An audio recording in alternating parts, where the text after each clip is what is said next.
Well, well, well. Good morning, lads, lasses, and you non-binary folk. How are we all feeling today? Feeling chipper? Feeling spry?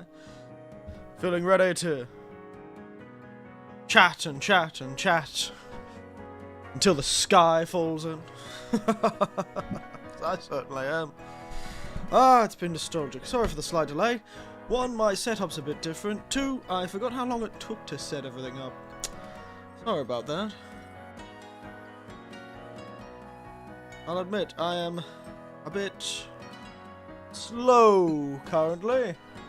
A bit slow, which is why I haven't even got the chat set up. Give me a moment.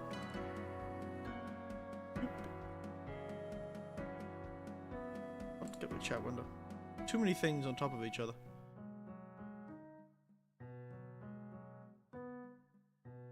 Boom. There we are. There's chat. But yes. It's been a while. It has been a while, hasn't it? Do tell me if anything sounds weird. I know the microphone probably sounds weird because I am a bit far away from it. Usually it's like right against my face. Well, it's not really seem. Why is that so low? Hello.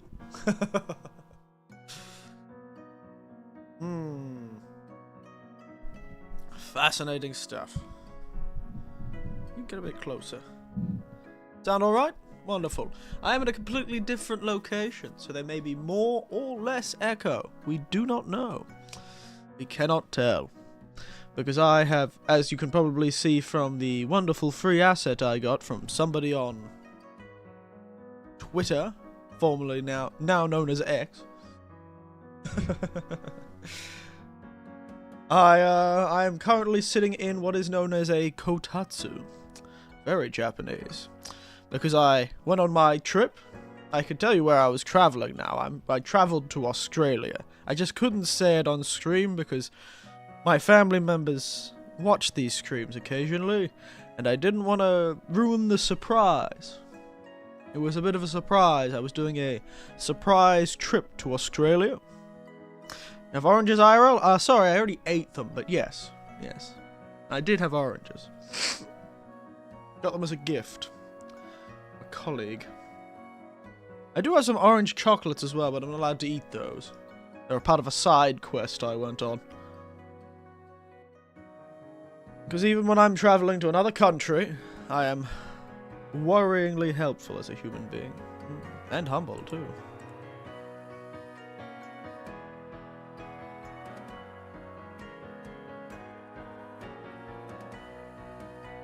I'm not quite used to this new mouse.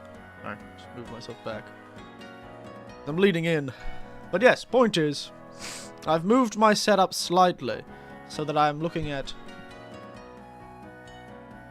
my TV screen, which is my second monitor in the far distance, and my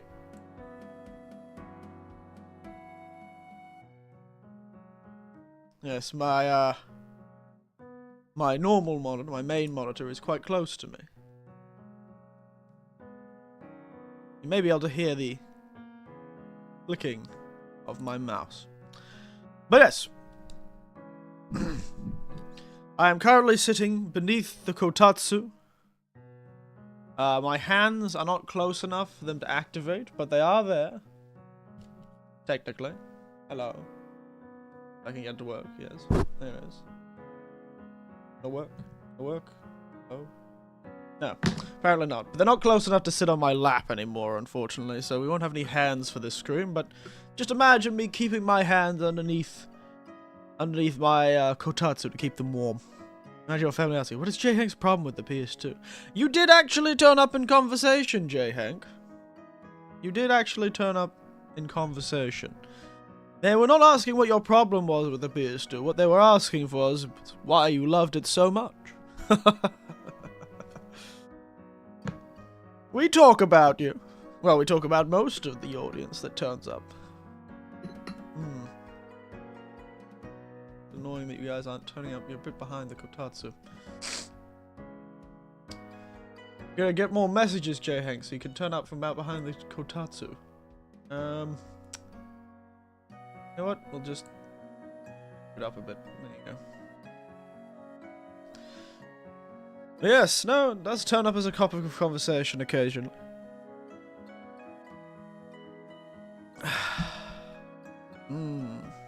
So. Yes, it's so nice and warm. Because I went to Australia for the surprise gift. I wish I could show the video, it's so funny. So everyone was expecting me to stay there for a bit longer. It's not like I didn't have the money to come back, but they didn't know I had an intention of coming back. But apparently, a few family members, though, quite missed me. Because I did live in, like, a granny flat attached to another house where my family members live. So it was those family members that felt like they missed me a bit. So one of my nieces suggested that I come back as a surprise gift. And so I did.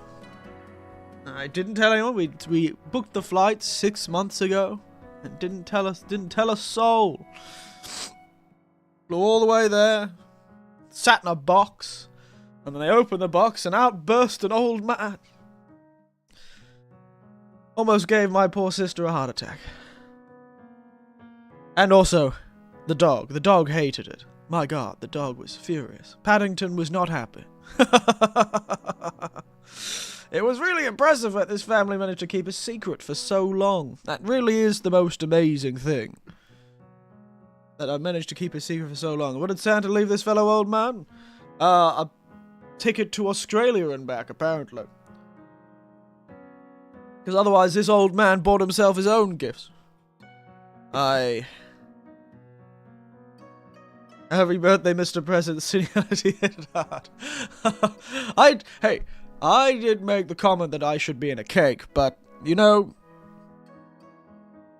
apparently that would be inappropriate. So there was no cake, only a large box. Rather disappointing, I think. Rather disappointing, I'd say. But yes, it was very funny. The gifts I got, though, I could show one of them. I haven't got a picture of the other one, annoyingly enough. Quite hard to take a picture of. Maybe I'll get it off the internet. Point is, I went and bought my own Christmas presents. So, because I had left, and I had a lot of electronics and items still left in that sort of flat that I lived in next to my relatives. I said anyone was free. Yeah, why need a cake when you have a whole baker? Well, you do. I don't know if you do know, but that is a trait of the Winters family. We do often have the whole bakery.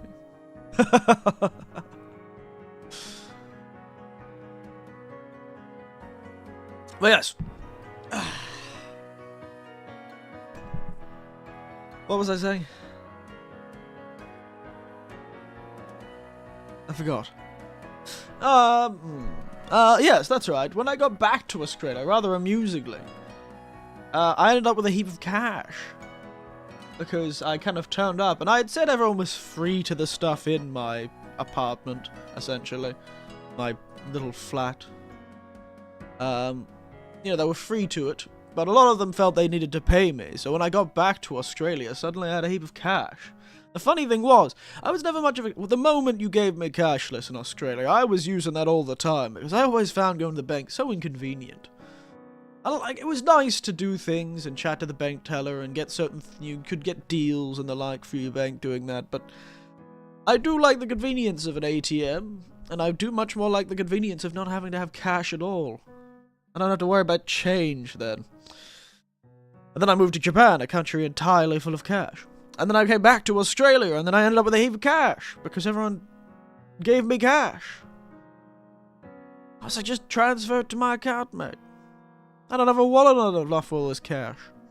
Point is, I wandered around Australia with far more coins and notes than I'd had in the last 15 years. But it did enable me. It enabled my terrible habit. So actually, Speaking of my terrible habit, let's actually get the picture downloaded. I really have got to find a more efficient way of putting these pictures up, shouldn't I? Was. Yeah, Facebook and nostalgic photos. My goodness. Goodness.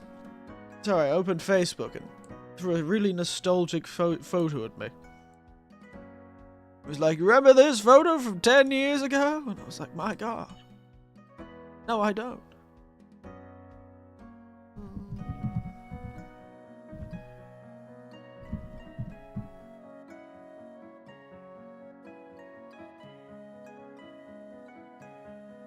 Alright.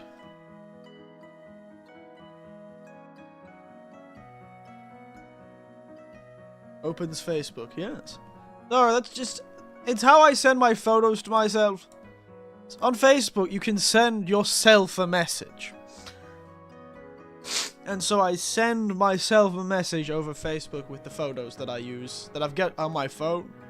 I take them on my phone and then I send myself a message. Really? I should be installing, like, iCloud, because it's an iPhone, so it probably has iCloud, which probably means I can put them on iCloud and they'll upload, and then I can download them of that. But yeah, sorry, I opened Facebook because that's usually how I transfer photos, quickly. It's pretty quick. I just go, boom, send the message to myself, which is very funny to see myself on the list of messages. Then just download it off the other end. Usually keeps a lot of its...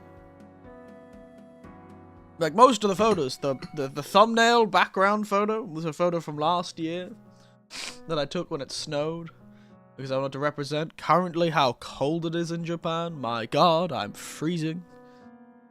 There's a reason why I moved my whole setup to a Kotatsu.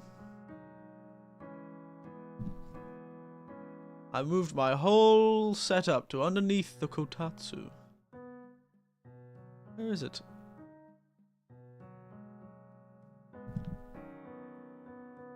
Yes. There we are. My tea of the day. New tea. That's right. I enabled myself. All that cash enabled me to do one thing that everyone fears.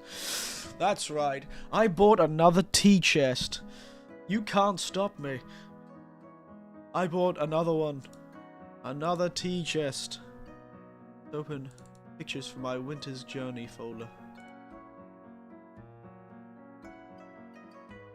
There it is. I went to the tea center and bought myself another $100 worth of tea. That's right, you can't stop me. It's my bad habit.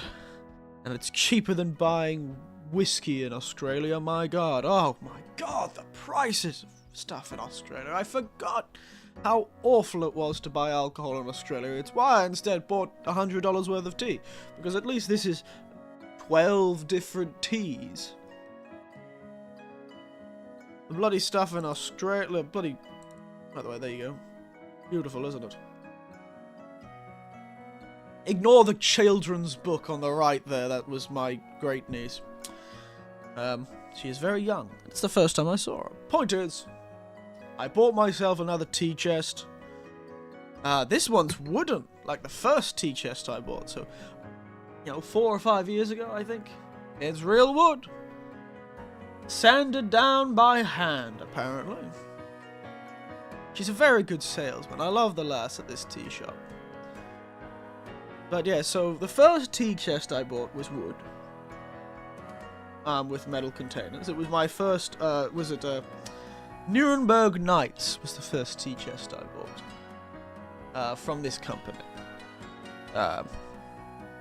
Yeah, I bought tea before this, and loose leaf tea before this, from this company. I just never bought their tea chests until the last 5-6 years.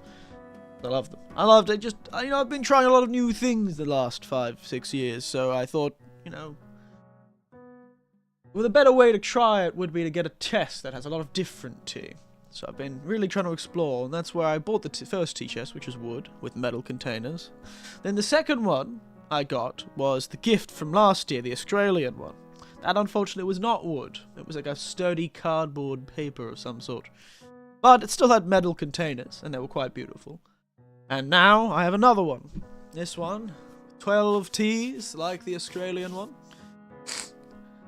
big wooden tea chest. And you could take out those dividers and use this box for anything. If you want to, you can take those dividers out. And metal containers, again. Though, rather amusingly, it's gotten a lot more popular since I left and came back. I was chatting to the lass at the tea shop, and she was saying that they had run out of the metal containers that they put inside these tea chests. They weren't able to get enough metal to make enough of them. And rather unfortunately, I couldn't buy any more of the Australian tea because of how limited it was in supply and how popular it was. Smack the word Australian made and owned on anything in Australia, and God, it becomes the most popular thing since sliced bread. I'll admit I'm part of that too. I am a sucker for cheeky, local products. Cheeky mo. Cheeky. Cheekabutsu? Who knows? Can't remember. Although the crate looks great, you could keep the containers and use it for other stuff. Hell, I could use it for other tea. If I wanted to use these containers and then take them to a tea shop in Japan, I could get them filled up with tea. And in the tea center, you can do that as well. If I were to go back to Australia with one of my empty boxes, say I've almost eaten all the Australian tea, perhaps I took the Australian tea box back to Australia, to the tea center, I could probably get them to refill those teas. Of course, once I had enough supply to do so. But yeah, it's convenient stuff. Maybe I should get into sewing, and I can use these all for sewing things.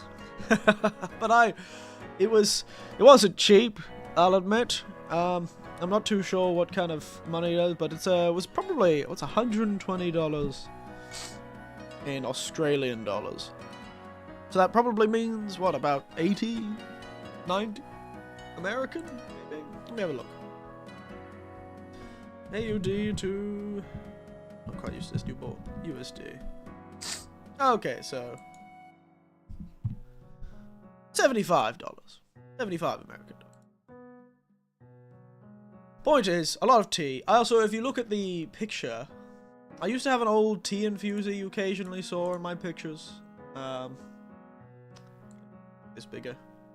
And you see, sitting in the cup is my new tea infuser, because the other one broke. Let me go get a picture of the other one. I've really got to get rid of some of these sources. My god, it's like every 8 things to be able to find the thing I'm looking for. See if I have a picture of the old tea infuser. I do. That is a picture of part of it. The whole thing. Do I have a picture of the whole damn thing? Why do I have so many pictures? I have so many goddamn pictures.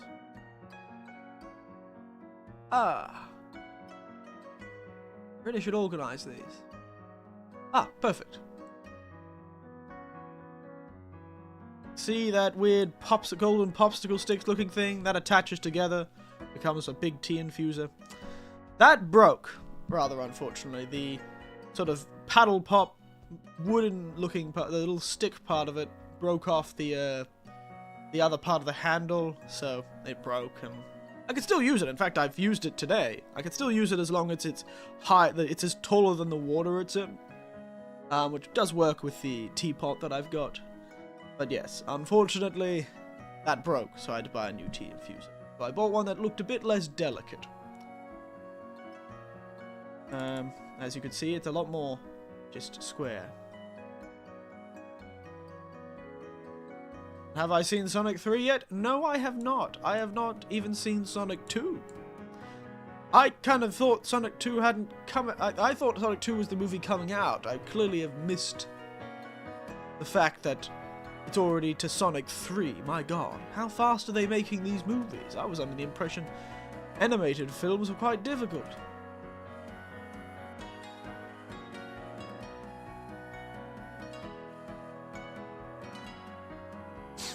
I was under the impression animated films were quite difficult.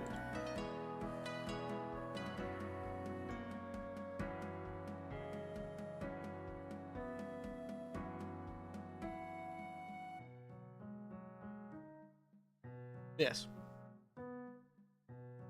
My goodness, Sonic 3, what's Sonic 3 about? What else have they got to do? They bring out, well, they brought Knuckles out in Sonic 2, so I suspect they're gonna bring out either Tails or Shadow. I have honestly not seen anything about it, I have no idea. I have no idea what Sonic 3 is about. I assume it might be about Shadow the Hedgehog or Tails.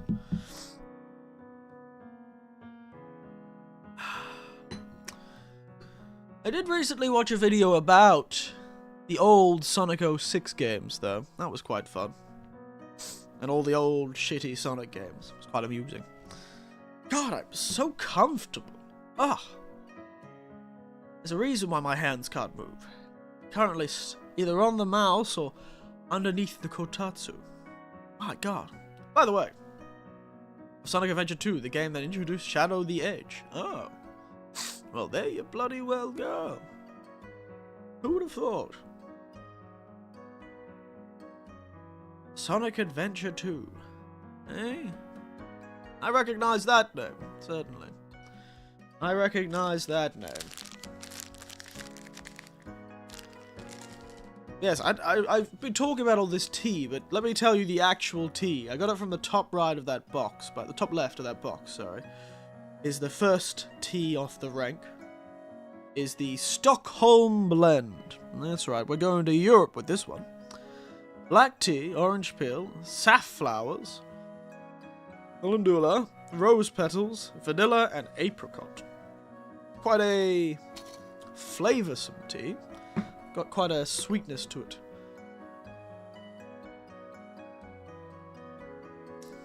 Tastes a bit like a fruitcake. All that flour and vanilla and fruit in it. There's a rumor of a 4th movie in the works. Christ almighty. I don't care much about taste, but I don't know which one smells better. This one's got quite a floral vanilla smell that has a sweetness on the end, sort of a rounded vanilla sort of gives it that sort of sugariness. Honestly, it reminds me of a chai in a weird way. The smell occasionally reminds me of a chai, but it's definitely got that sweet vanilla, bit of fruitiness, bit of flour. It's quite nice. But yes, I should explain. So I've said I am currently under the Kotatsu, which is why I've gotten this free asset from it. And now I'm under that Kotatsu. It's a good time. Which is probably why if you were on Twitter, you saw me repost a random account and follow a random account because I was using it, and I put them in the description too. They have a Discord as well, but I didn't put that in the description. Probably should have. But I put their Twitter and their other thing in the Discord. In the description. But yes, I got this free Kotatsu asset because I am underneath my Kotatsu. Now, I don't think I've ever shown a photo of my Kotatsu, and I don't know if I ever will. You know what, I'll have a gander if I've got the photo already on my computer.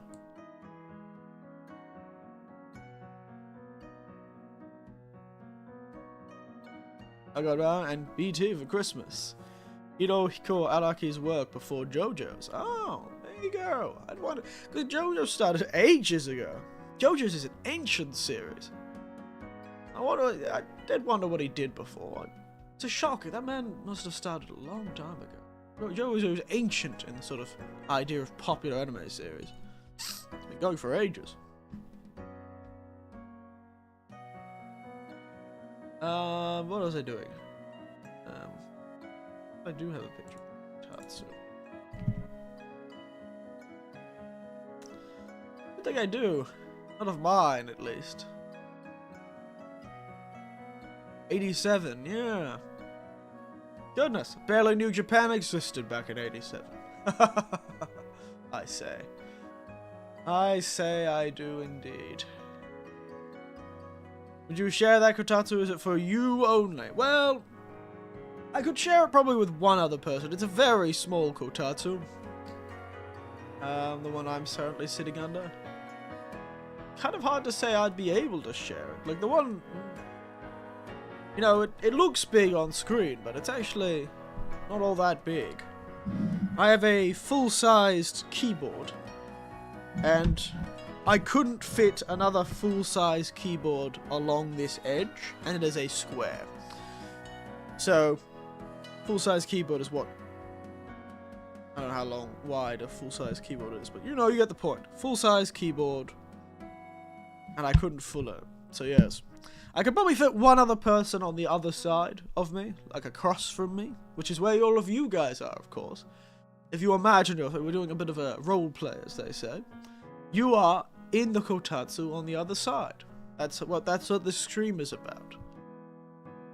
You are enjoying the beautiful, cozy warmth and cheap running that is the large heating lamp that exists underneath this chair, underneath this table we sit on. You know, they used to do it like hot water and coals in a metal box, and a fire in a metal box. The old Kotatsus were insane looking, especially back in the Taisho era.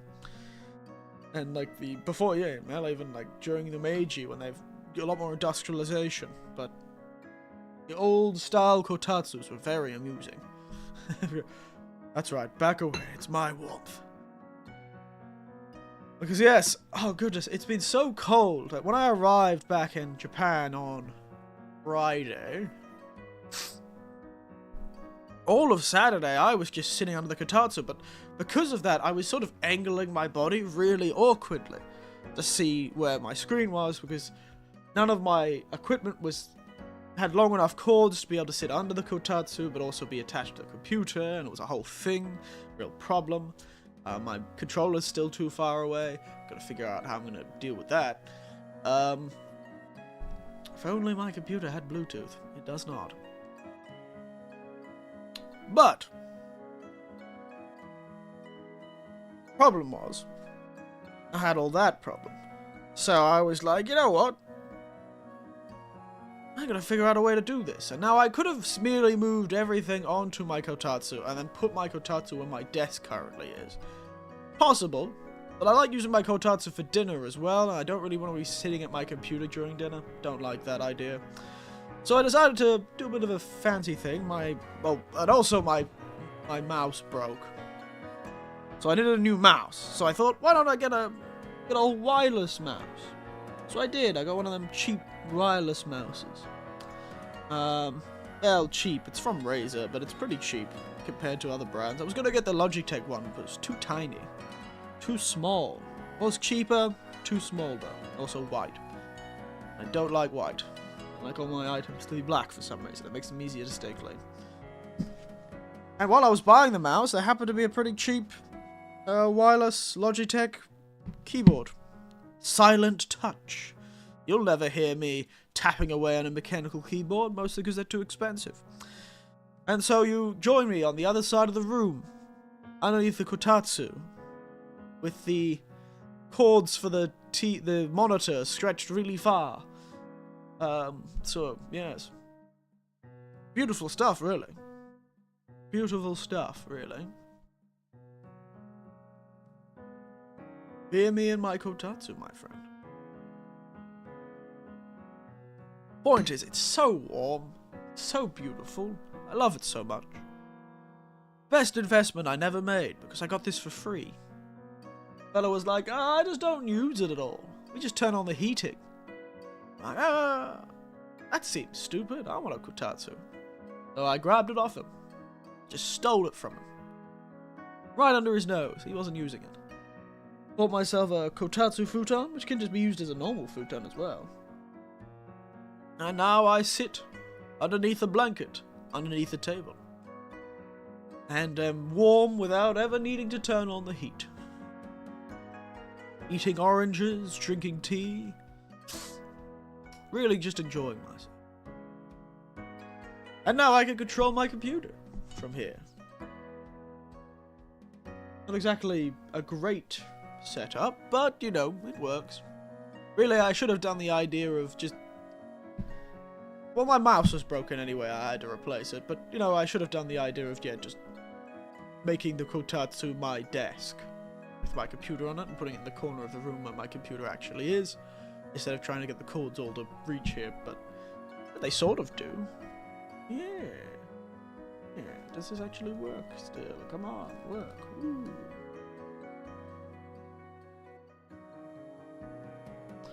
Maybe I should change how that's oriented. Anyway. That's that for now, though. Quite nice. I got back fairly recently.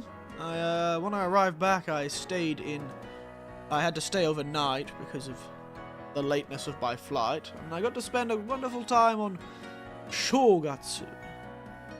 New Year's week festival. Because Japan celebrates it for like a week. New Year's. So I was able to celebrate the New Year's week in Naruto, where I landed. Because I never liked Haneda. Haneda has a lot to do at the airport, but I find Naruto is a much funner town. I love the town of Naruto. It's not quite Tokyo, which is probably why I like it so much. It has this beautiful old shopping street and a really, really big temple shrine complex, which was extremely busy during New Year's because everyone was doing Hatsumode. But I don't know, did you get mangas or art books on Japan? Well, I do have more manga actually, so I took them. I expected to have a bit more time to practice my Japanese, you see. So I bought myself some more manga, so I'd have some time to sit down and practice my Japanese reading. It turns out I had no time, even on the plane. Mostly because I just... Well, one flight was at night time, and I didn't want to be the one who turned on his bright-ass reading light and stopped the people next to me from sleeping. And the other flight, I don't know. I didn't like the guys next to me. They were a bit weird, but, you know, I've got more manga. I've still got my giant book of pictures from the hiking group I'm in. When I joined the hiking group, they were like, here, have this book of 50 years of hiking pictures that I've taken myself. You can really see the development from old Fujifilm cameras all the way up to modern digital cameras. It's amazing stuff. I also have a old... Yeah, no. But yes, I only have those. That's what I have. Currently 2, 4, 6, 7 manga. And 2 books full of pictures. Well, one giant book of pictures, and the other's a smaller book of pictures. It's a nice little history book. Very fun.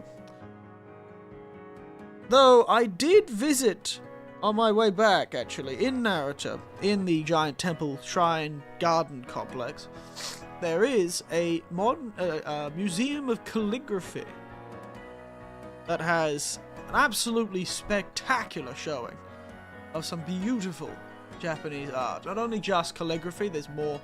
It's an art museum, so it has calligraphy as its main theme, and I looked at all the different calligraphy. And the most amazing thing about the calligraphy at this museum was the age of it. Also, hello Panda Knives, welcome back. Yes, it's good to be back. I sit beneath the Kotatsu, all cozy and warm, because I went from Australia, which was 35 degrees, to the middle of winter in Japan, where it's like -3 or 4 in the morning where I am, and far colder further north. I'm so tired. I was up all night playing Dragon's Dogma 2. How do you like it, Panda Knives? How are you enjoying Dragon's Dogma 2, eh? Enjoying yourself?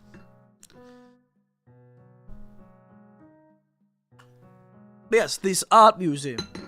But it was amazing seeing some of these scrolls that had this calligraphy on it.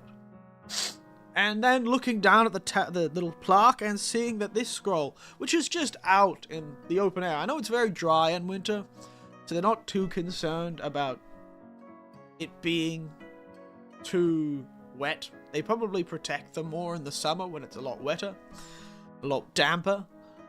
But just seeing and looking at being less than a meter away from a piece of paper that was made and then a piece of art that was put on it, that was drawn upon it or painted upon it, that is over 300 years old. That always amazed me. You don't have that sort of thing in Australia outside of natural formations.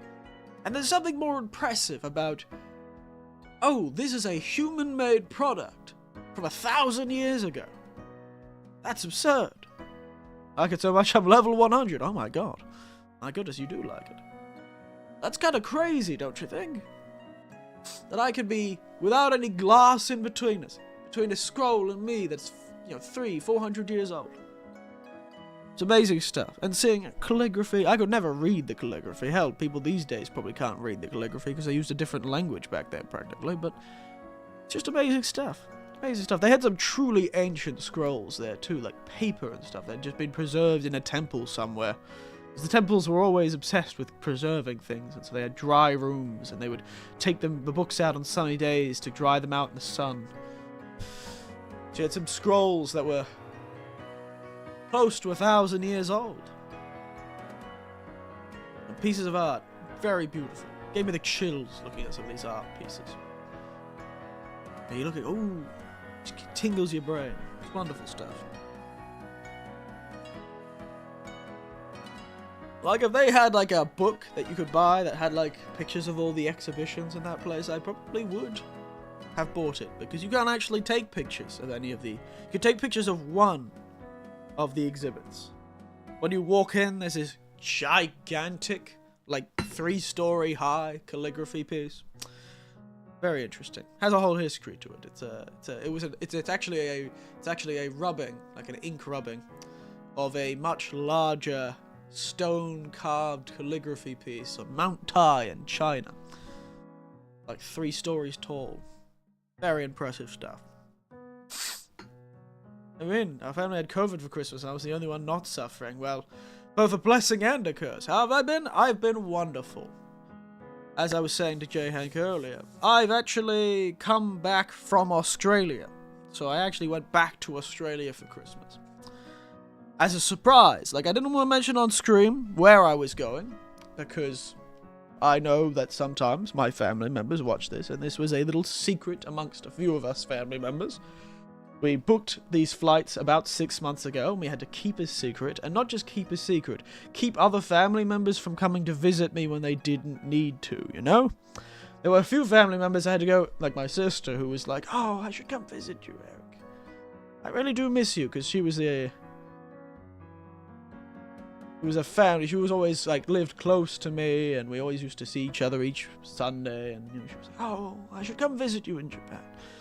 Like, oh, well, it's fine, it's fine. They were like, oh, come over Christmas, baby. It's fine. I was like, maybe, you know what, maybe wait until next summer. Summer's a lot more time free, it's a lot less cold, So I had to convince them so many times. Because I was actually coming to visit them on Christmas. So that would be very silly if we had gotten a flight, gone past each other. And back to the past to punish giant spiders, the last. And yes, I did. I went back. And I saw one giant spider. What I saw was several hundred giant cockroaches there. My god, I forgot how large they were in Australia. They're so big. Big bastards in Australia.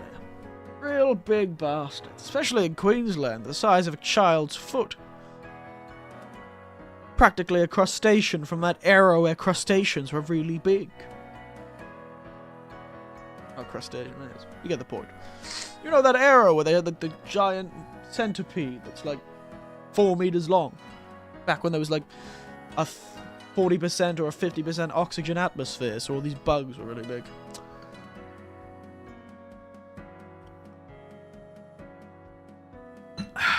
But yes, no, I went back, and I'm not kidding, I can't show you the picture or the video, but I was literally a surprise Christmas present. I came to Australia, and then my niece and her husband put me in a box, and then invited everyone over to their house. And then when they came to the house, they said, oh, well, actually, we have this surprise gift. We want you to open early. It's only a couple of days before Christmas, but we want you to open this present early. You can use it for Christmas, sort of thing. They had a great speech that kind of, like, really buried the lead on what it is. And they walked in, and they were like, what is this giant box? They walked up, and they opened the box, and out sprung, like a geriatric jack-in-the-box, Eric. An Eric in the box. And I sprung out and went, ah, my back. Ah, my knees. Don't stick me in a box. It was a great time. Scared the other living daylights out of the poor dog, though. It took him about 2 days for the poor dog to forgive me. This is the dog I took care of when I was in Australia. Poor old Paddington. Poor old Paddington. I knew him since he was a babe, and yet he was so terrified by me bursting out of a box that he would not go anywhere close for me for 2 days. After that, he kind of forgave me and started chewing on my beard again. When he was a puppy, he always used to climb. He's like a cat, this dog. This dog is like a cat. He loves climbing to high places. And even as a little puppy, he would literally mountain climb the couch using his claws. Very impressive stuff. But he used to climb me as well. Mountain climb me and then chew on my beard. Got back to doing that. He's a lot bigger these days, though. I want an Eric in a box. Well, too bad. Unfortunately, I am not quite rich enough nor famous enough to be able to make it. But rest assured, if I ever become famous, I will make an Eric in the box. And you can have the first one. I'll literally put a number 1, I'll sign it, and send it right to you, Pan and Knives.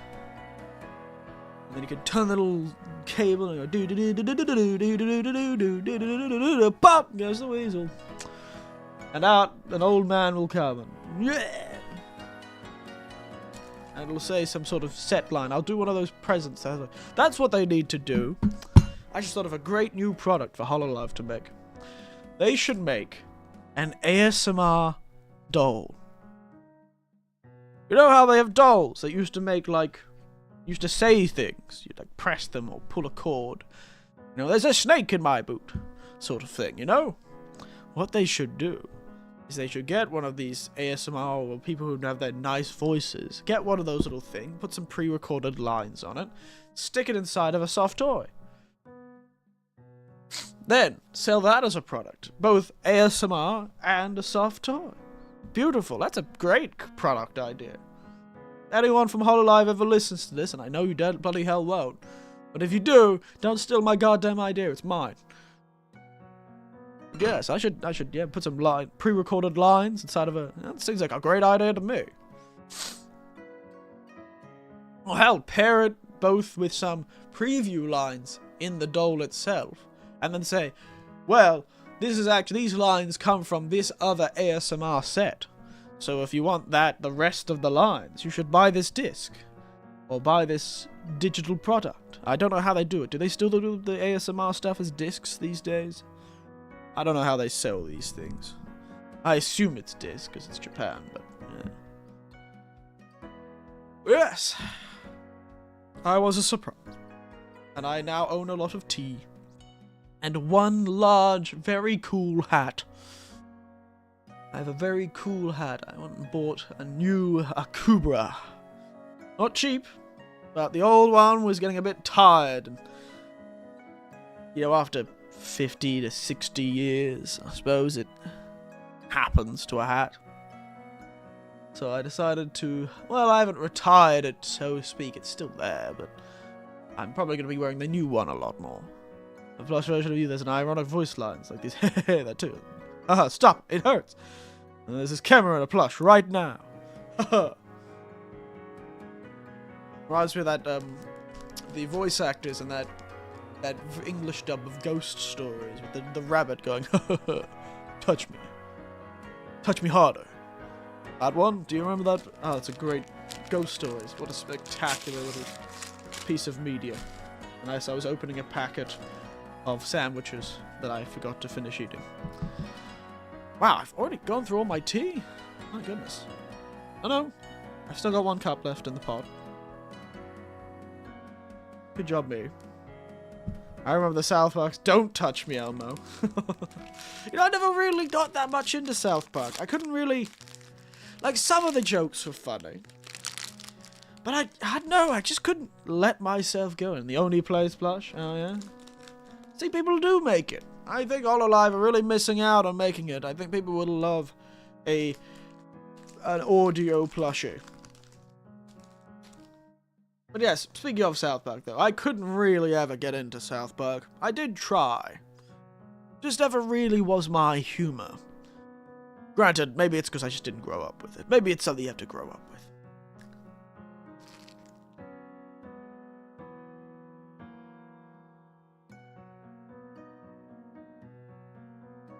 Maybe it's something you have to grow up with to really get it.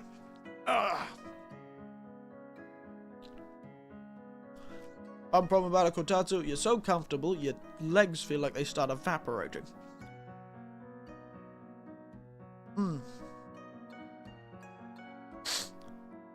Ugh, you're like trapped beneath them. They've got this draw to them, especially in the cold weather. Something like -3 this morning when I was driving to get my breakfast.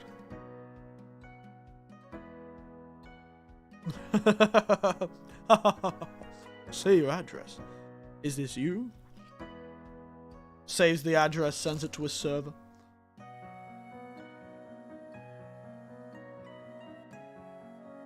Crazy stuff. Alright, give me a moment.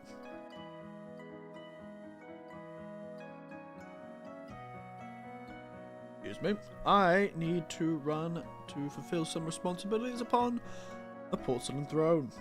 I'll be back in a moment.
Alright. I am back. Alrighty then. What I forgot to do? I could actually make my Twitter post. See daisies.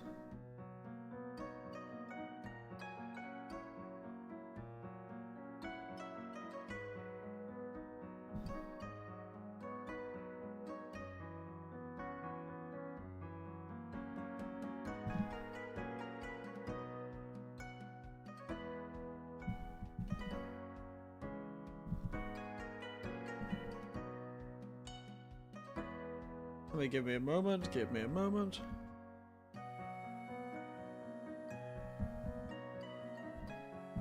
No. Right. What are we doing here? Alright.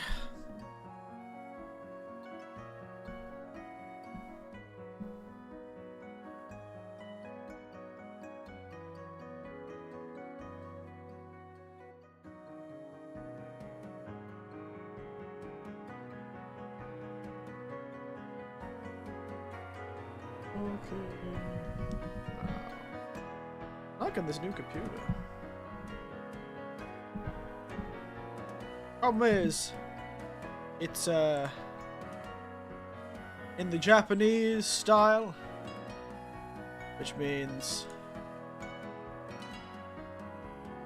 I am rather unfortunately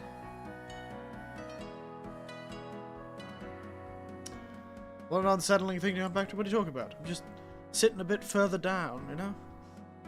Just, you know, relaxing a bit more, getting a bit more warm, getting myself all sitting up here. Oh, loud. Headphones. Let me just sit back up again. What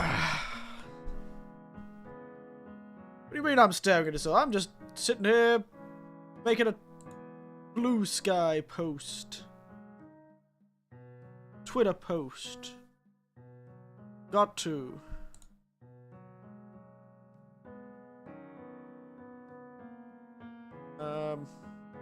Yeah, it's probably fine.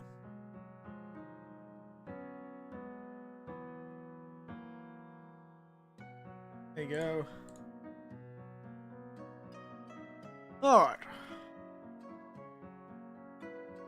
What level were you at when you beat DD2? Oh, no idea, man. Not a damn clue. Pretty high up there, I think, though.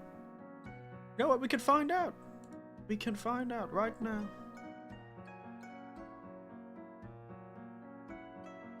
Let's go on my YouTube channel and have a look at my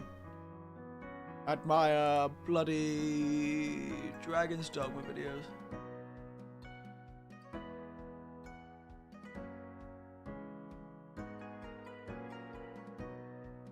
Let's have a gander, shall we?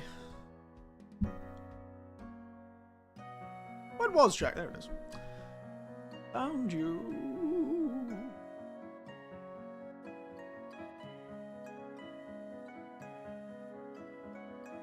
Alright. I'll be using Medusa's bow and Asher for plus 60 levels, and I've learned explosive arrows are very OP. Indeed.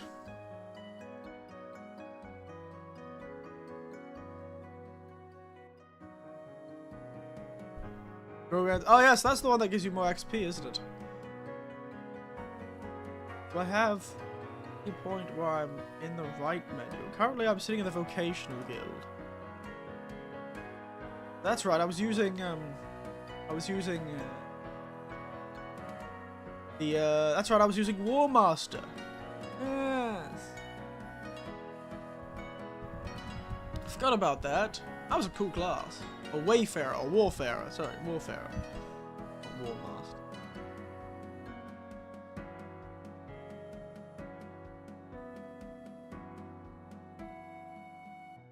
If I ever open a menu which I can actually see my...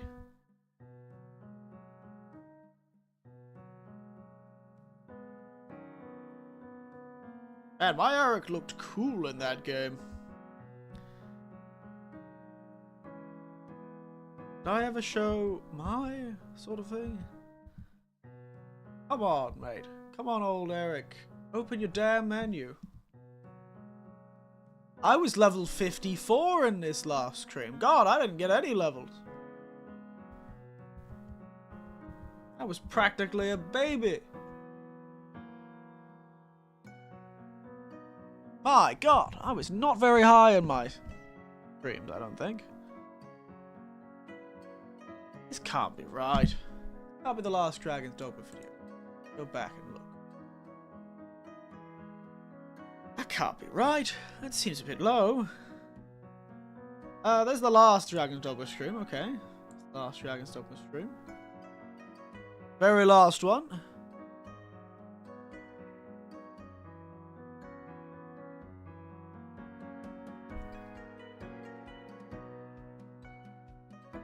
Okay.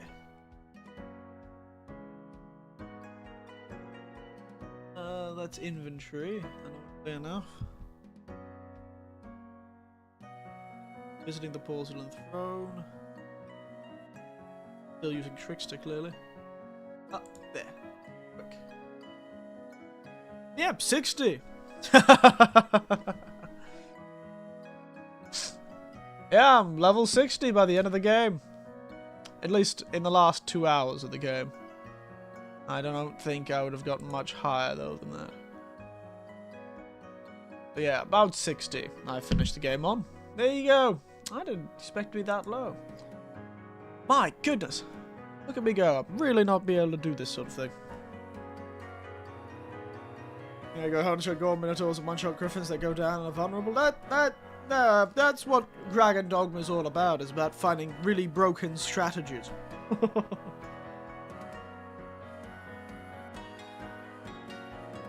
Why people were disappointed there wasn't more of an end game, or at least more of a way to make enemies stronger.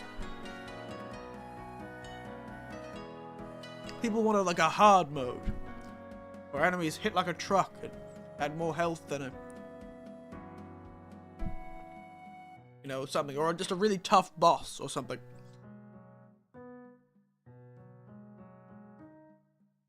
But unfortunately, they didn't make that. Oh, hello, J. Hank. Welcome back. You join me. Weirdly enough, talking about Dragon's Dogma, of all things. Who'd have thought?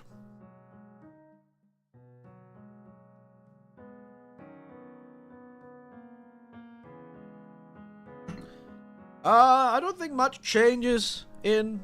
I didn't realize there was a casual mode to begin with. But I don't think much changes. It'll just... the enemies will have more health, and the start of the game will be a lot easier, a lot harder. But once you get to those builds that you've got now, Pan and Knives, doesn't really matter.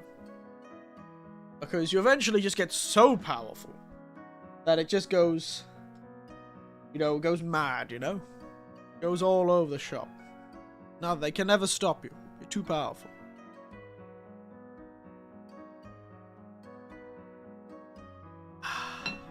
Truly beautiful.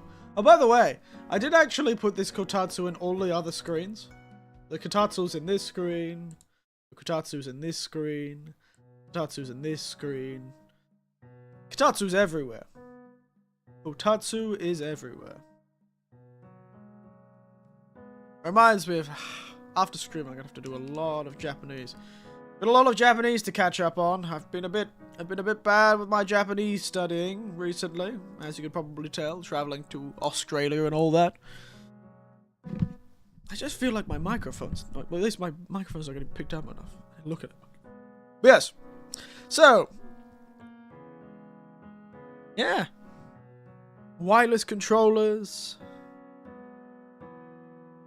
Past level 50, you can pair up to any level of pawn from it, including level 999s. Oh, that's right, it does go all the way up to 9999, doesn't it? I definitely didn't do that. I always stuck to pawns my level. Mostly because, of course, the original Dragon's Dogma, any pawn that was over a certain amount would have, like, exponentially high costs.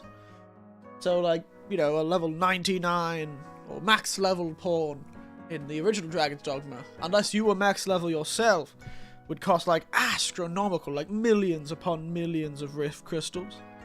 9999999. What is this? What are you, a damage number in a bloody Final Fantasy game, J-Hang? What's going on with that? 9999. What are you, the limit break?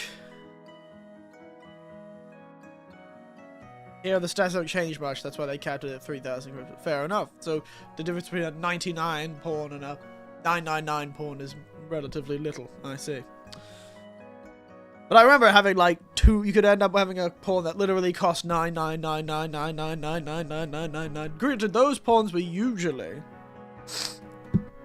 hacked ones that have been detected to have been manipulated to have higher stats than they should.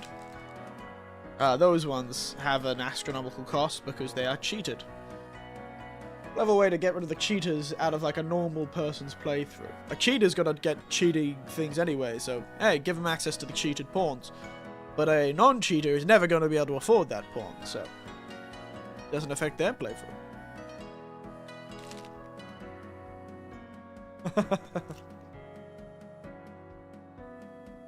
Just scream of a certain military man while hitting a table. These days, I keep thinking of... Recently, it's been getting back into my head for some reason. The "it's over 9,000" thing for some reason. I don't know why that's come back into my head. Thinking of 999.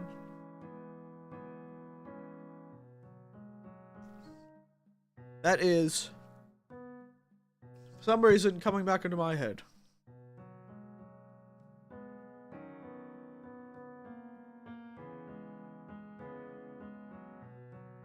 But who knows? I have to admit, I did cheat in higher level 1 pawns. I had quests to give 1 arrow, and they gave me like 12 onyx. Hey, Panda Knives. That's what I did, but with money. So you would get those pawns. I'd look for pawns that had those really easy quests, which gave you an absurd amount of cash. And then I also made my pawn quest really easy to give you an absurd amount of cash. Starts with an A, ends with a Dolph, popular meme, vertical, 6 letters. Is that so?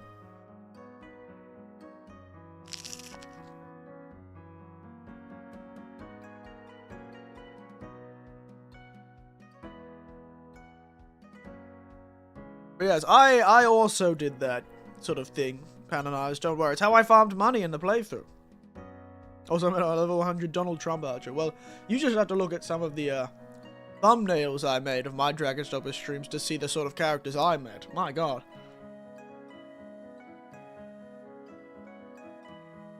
Truly beautiful.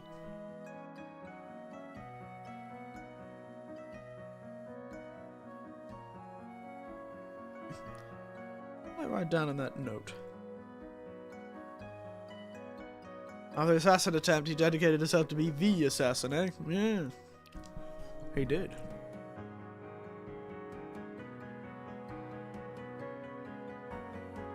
But yes, sorry, I froze a bit. I'm gonna connect again.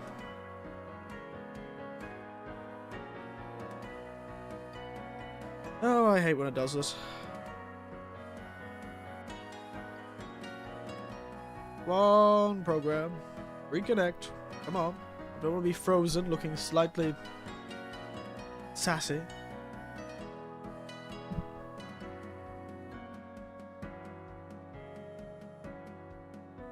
God damn it.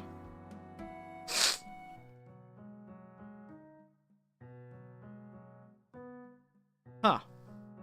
I guess it crashed again. Very strange. Alright, come on. Does any game plus change any health or levels? If you keep, I know you keep. Yes. That's, I think, one of the, I don't know if they've changed it since I last played. They could have changed it since I last played. Why are you broken again?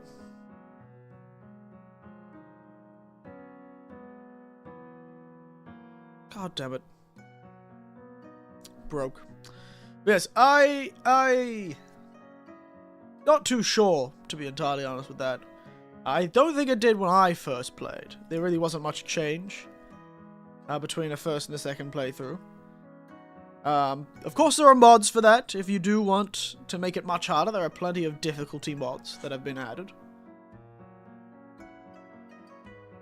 to the Nexus. So those are always a choice. Those are always a choice. It did add in-game plus loot like enchanted duo spears. Oh.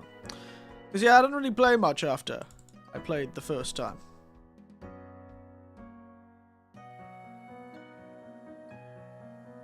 It's very strange.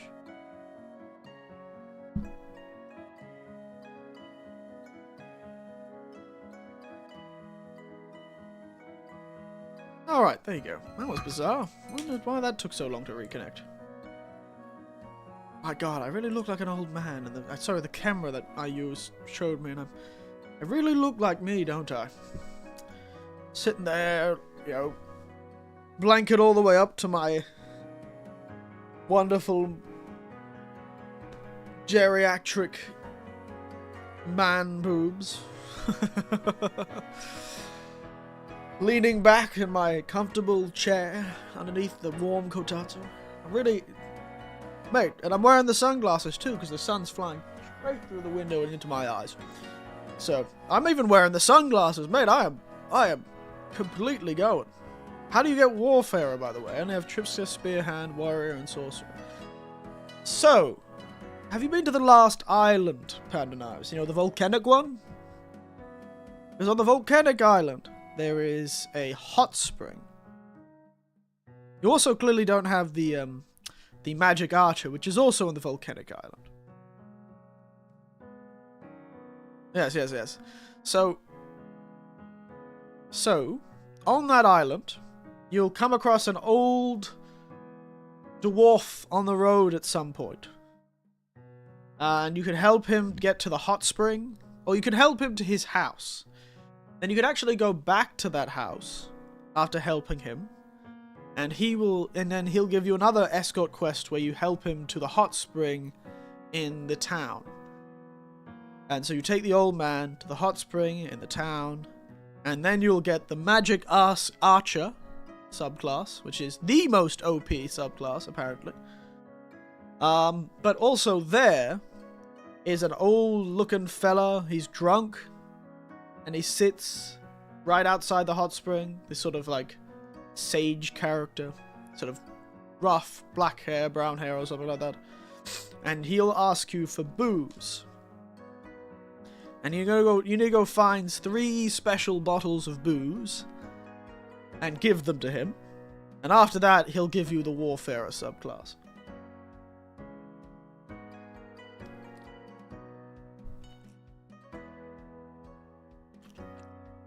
If I remember correctly. I'm pretty sure that's it.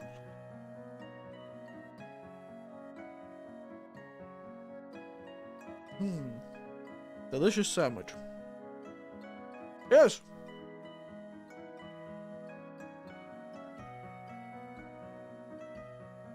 Oh my goodness. Sorry. Stretching. Oh my goodness, I'm getting sleepy again. I'm gonna go back to bed. The Newton liqueur? Yes. Yes, that is the last quest. Phases is the last quest. That will sort of start the end of the game. So yes, you are correct to not go face him. Yes, the Newt liquor. The Newt liquor. You need to have to you have to give him 3 Newt liquors.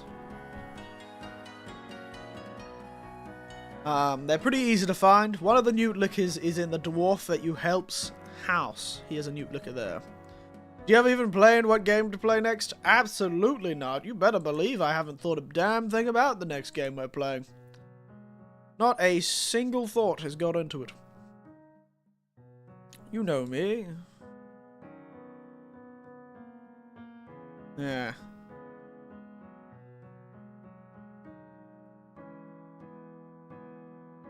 Yeah, I have not planned at all what the next game is going to be. Yeah, an improv kind of guy. Well, especially when it comes to this. I'm under the impression if I put too much thought into it, I'll feel sad because it won't work out.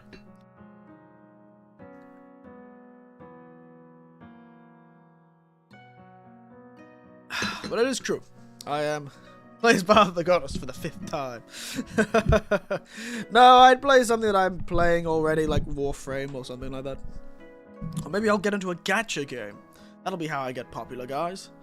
Should get into gacha games. Just gamble. That's how I'll be popular, guys. That's how I'll do it. Get into gacha games, people. I'll download Genshin Impact. Unfortunately, that's how you start a gambling problem. Well, I've always been pretty good at Warframe and keeping my money down on that game, but it is a nicer game, I suppose. Should play Zenless Zone Booty. I mean Zero. I mean enemy colored. Indeed. Unfortunately, Monster Hunter Wilds doesn't come out until February 26th, so we still got a month and a half until that game comes out. A month and 20 days, actually. So, we've got to really fill out time with something. Certainly. Shrek for the PS2. I think I've actually played that game before, would you believe? I think I've actually played Shrek 2 for the PS2 before. Would you believe? Not on stream, but... Ah, that's right. We'll play Dragon Age Veilguard. Yeah, we'll play that game. With its mixed reviews, but mostly positive overall. It's been out for 2 months. Yeah, it can't be too bad now.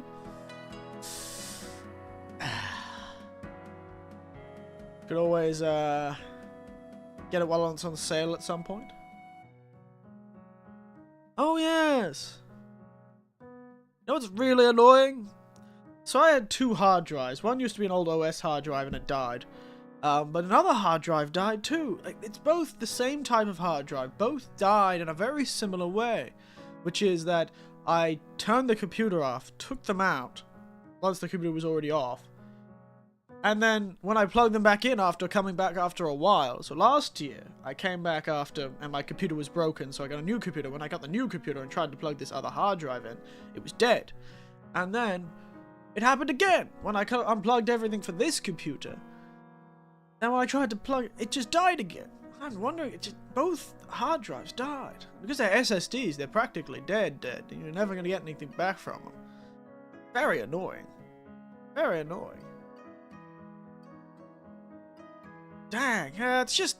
There wasn't really anything important on them. It was just a heap of... Like, I would install games or move games to the other hard drive because it was easier keeping them there, you know, instead of filling up my main hard drive. But both of them died, yeah. I'd move games or installed stuff or stuff I got off the internet or games that I definitely paid for and put them on that hard drive. Very annoying. Very annoying. Ah, well. Oh, yes, that's right. There's the Okami HD. What was it? Anything super important? No, I don't think so. Backups of things, certainly, but nothing that I remember, at least. Just a lot of backups of things. And, probably of emulator games, but that doesn't really matter as much. C'est la vie. C'est la vie. I don't really have the money right now to buy any new hard drives. I should buy another internal hard drive. He was like, oh, you should get an M.2. And I'm like, yes, I know I should get an M.2. And I have one. My M.2 that I took out of the laptop and stuck into a case is working swimmingly still. So I still got that. I still got the M.2 from the laptop. So I can use that to store things if I really am desperate. But no, I don't really use anything super important. It was more like spare storage, but now I don't have any backups. So. if something happens to this computer, I am thoroughly screwed. And I've also got the ancient hard drive. I've got the ancient HDD. That still works. That one's way older than those two SSDs. I have no idea what killed them. I wonder if it's the mounting that I was using. It was a bit of a cheap case mounting. Who knows? It's just frustrating. Mostly because I'm like, eventually I'll have to replace them and that'll cost money. How much do they cost in Japan? Go to Japanese Amazon. I need to buy new shoes too. Because it only took me about 60 American dollars equivalent to buy both this wireless keyboard and this wireless mouse. And they both seem to be pretty good. So, hopefully, Samsung SSD. That's what I was using.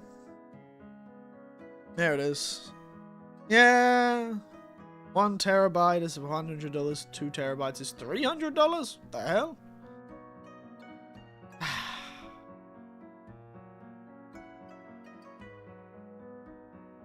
I could get an external SSD. Pretty pricey these days, though.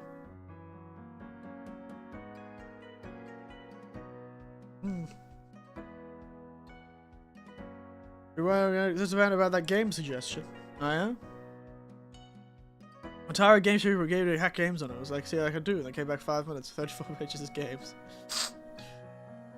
Order me Chinese, You have to play everything in Chinese, the true language. And are you saying I should play Shrek 2 on the PS2? That's if I can find Shrek 2. Also, yeah, they did have the Okami HD. Maybe I should replay Okami. That could be nice. On PC. Replay Okami. Would be nice to play again. How long is Okami? Okami. Sorry. Wrong thing. I spelled like I'm Japanese, but no. Okami HD. How long? 33 hours. That could certainly get us a good way. Chinese. I mean food. I mean. Oh, I thought you were like... You were saying, and because of all your downloading illegally, you got Chinese. Now, it's pretty unusual. I always thought that when you downloaded stuff illegally, you'd get it in Russian. But, you know, that's just me. I should look at DOSPADA for hard drives. DOSPADA. Actually, what the hell am I doing? Kakaku. It's a great site in Japan for, like, literally every product under the sun. Which is Kakaku. Kakaku uses both kanji mean value. And so kakaku.com is literally value.com. And it's a place where it just tells you how much things cost. I'll go for external hard drives right now because I don't really feel like opening up my computer. Look at all these M.2s. The best selling one is that one. Terabytes is that, I wonder. These are all M.2s. I don't think I have an M.2 slot available in my computer right now. I should have just plugged those SSDs into the computer. I shouldn't have been so lazy and plugged them into the external cases. I think it's those cases which killed the SSDs, unfortunately. Or like some sort of power surge. I don't know. Only those two things. Nothing else on my computer has stopped working. Just those two. But they both use the same brand of SSD case or mounting that allows you to use them as an external hard drive. Pain in my ass, that's what it is.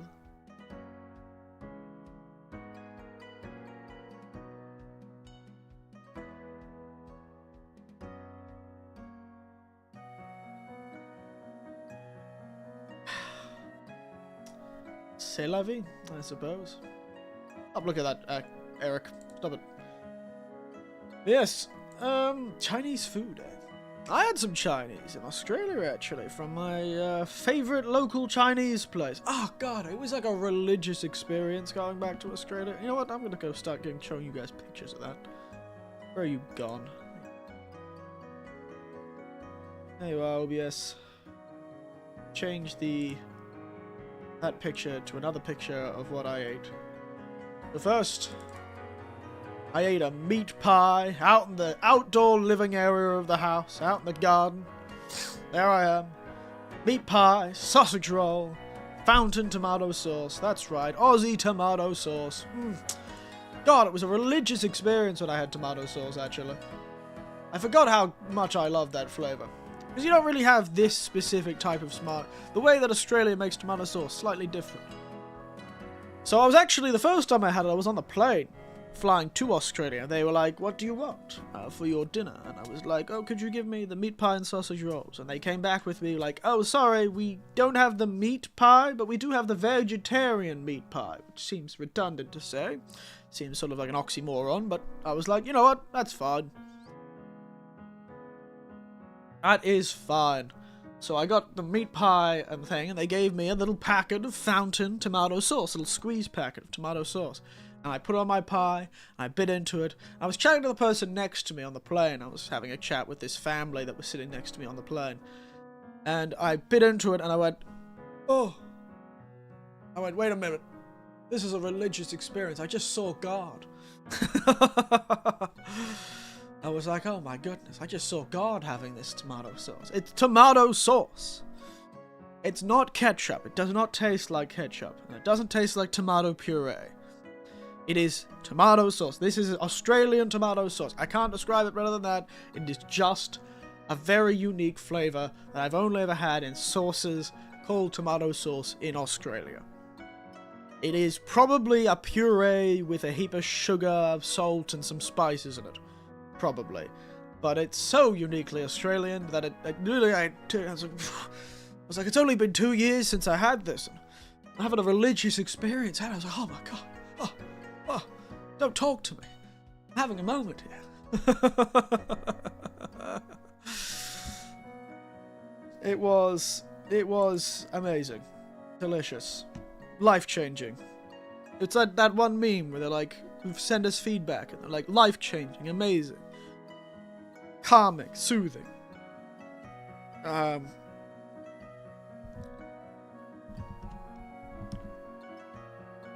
Mosquito in Japanese, what is it again? Ka? Or something like that, I think? I think it's just ka. In Japanese. By the way. Ka is mosquito, to answer your question, if I remember correctly. How do you say mosquito or Tuesday? Ka to kayobi? Desu ka? Ka. I'm saying, how do you say mosquito or Tuesday? Ka kayobi. Ka is mosquito, kayobi is Tuesday. It's like the one meme of SpongeBob.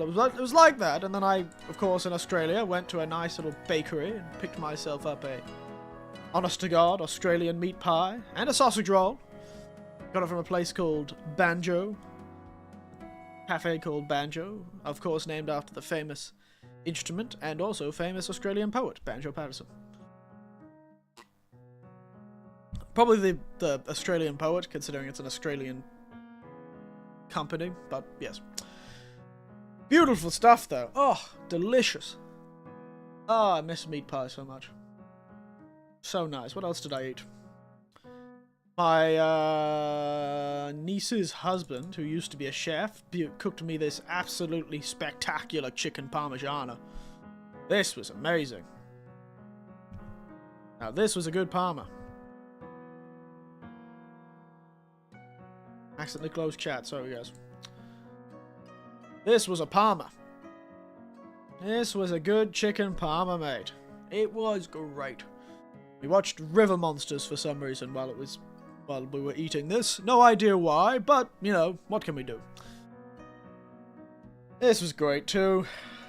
My Australian time was mostly there eating food, like this lamington. I would have took a bite out of this one before I took a photo of it.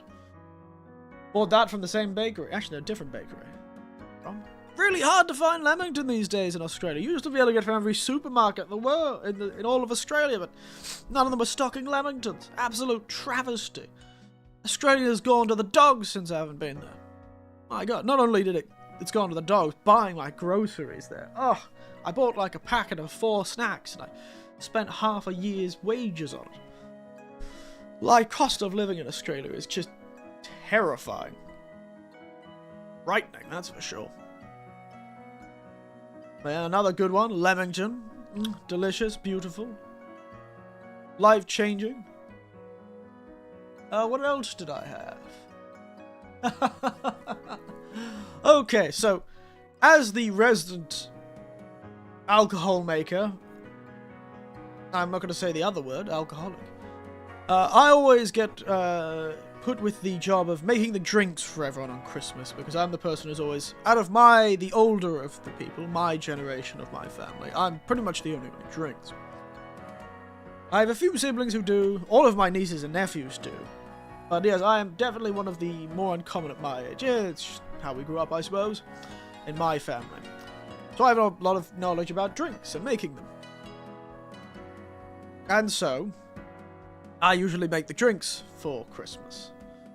And unfortunately, I did not get a picture of the big one, but I made this really beautiful Christmassy, even though it was summer, we wanted something a bit spicy. And I was actually doing this with one of my nieces.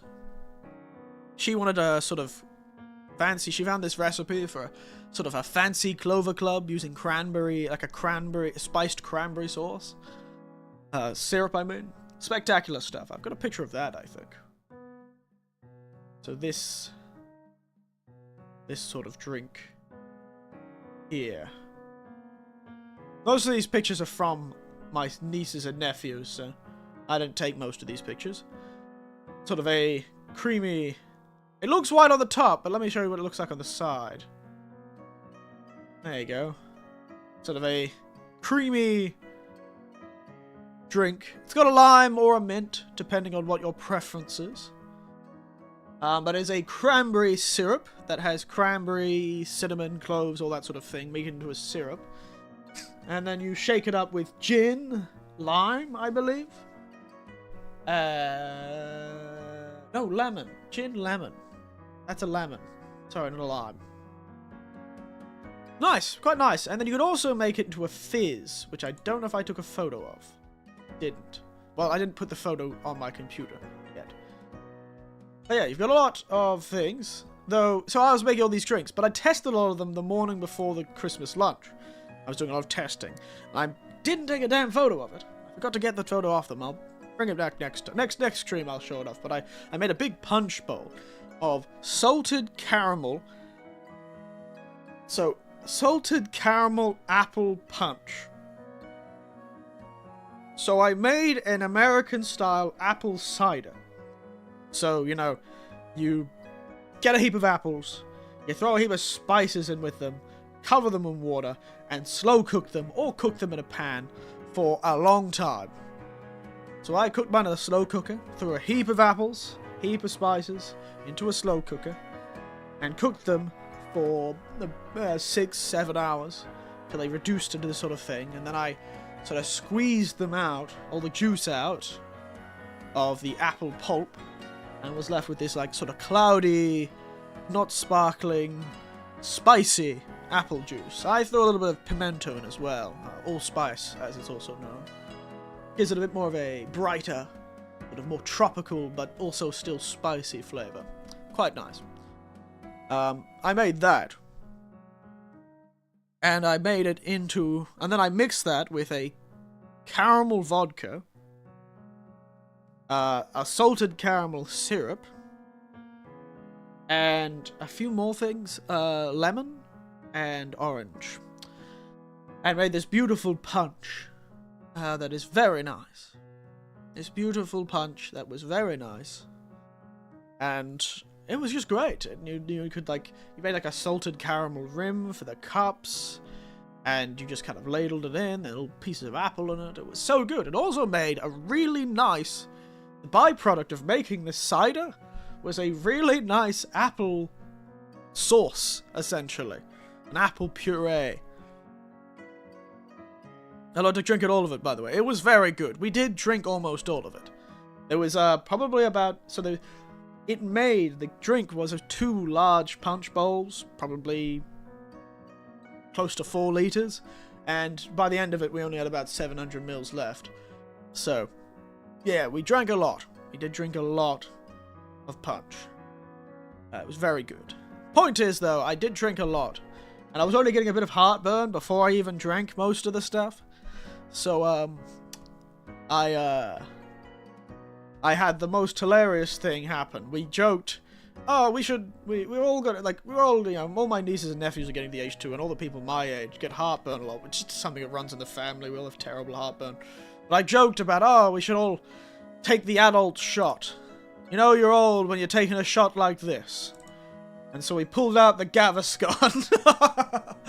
you know, the sort of, what are they, what are suddenly, I forgot what it's called. Why have I forgot what it's called? You know, the anti-acid stuff, the anti-heartburn stuff. What have I forgotten the scientific term for it? Oh, it's going to annoy me. Point is, we pulled out the Gaviscon, got a few shot glasses, grabbed the Gaviscon, everyone, and cheers to eating bad food, eating good food and good drinks, but suffering for it. And went, cheers. Took a shot of Gaviscon. Oh, my goodness. Beautiful stuff.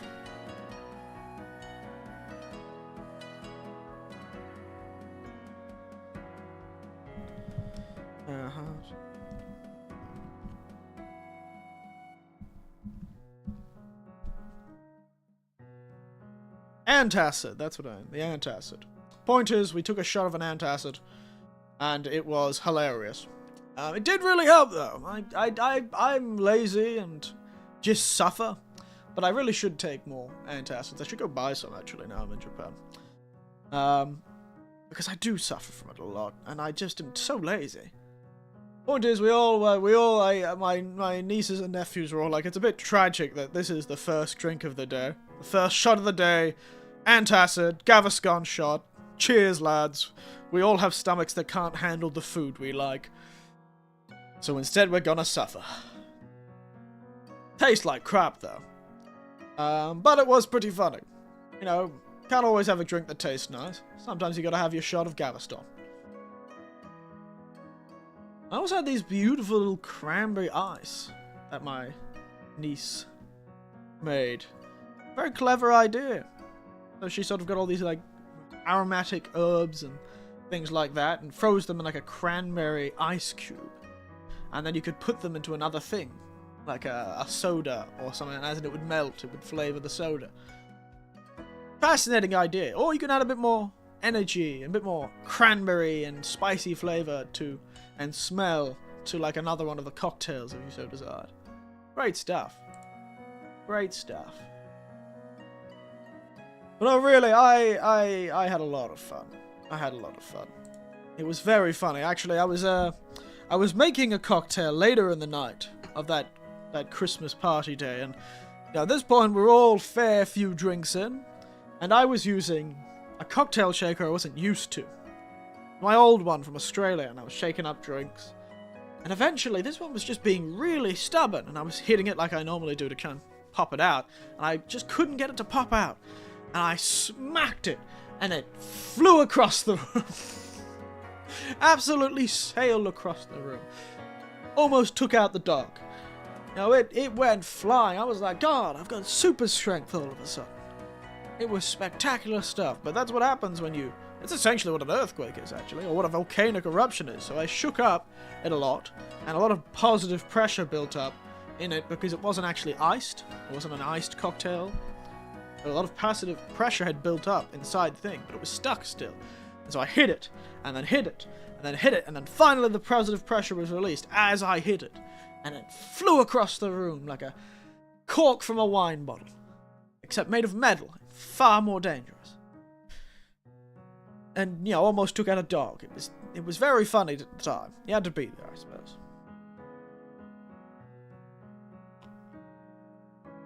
You had to be there, I suppose. But yes, no. Oh, it was great making drinks again. It's been a while. How many were hurt on the hitting? The only one that was really hurt on was me. Most of the time. I was definitely more hurt than anyone else. That thing went sailing, but my hand hurt. And it hurt the cupboards, and covered the cupboards in a bright red cocktail, and it's all white cupboards, so I had to quickly wipe that off before it stained. That could have been bad. But,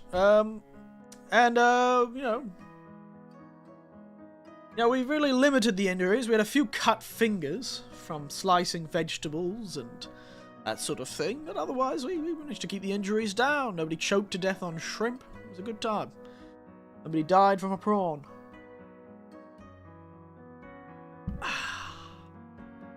Truly, though, spectacular stuff.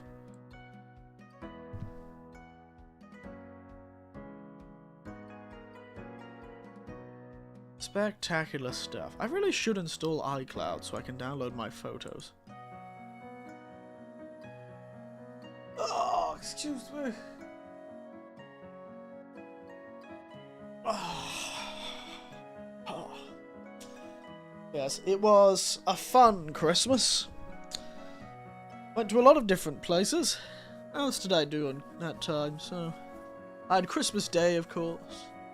I bought $120 worth of tea, and a new tea infuser, and another tea bag. Oh, I bought way more than that. I probably bought close to $150 worth of Australian dollars, of course, of tea, because I refilled my tin as well, didn't I? And I bought that bag as well. And the infuser. Yeah, okay, no, I probably bought 150, so that's more like close to $100 US.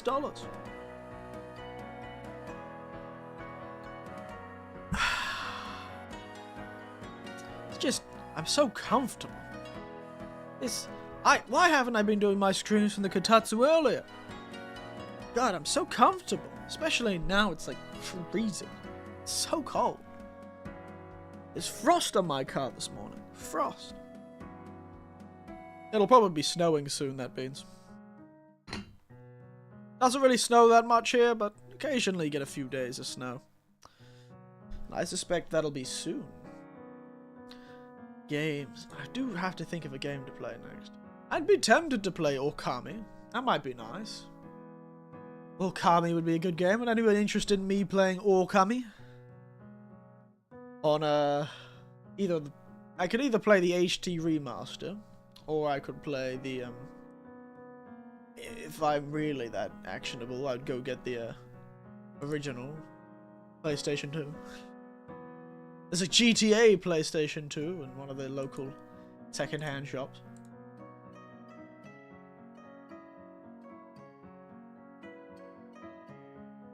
There's a lot of games have come out. I could always play Balatro for a stream. GTA 3, I think.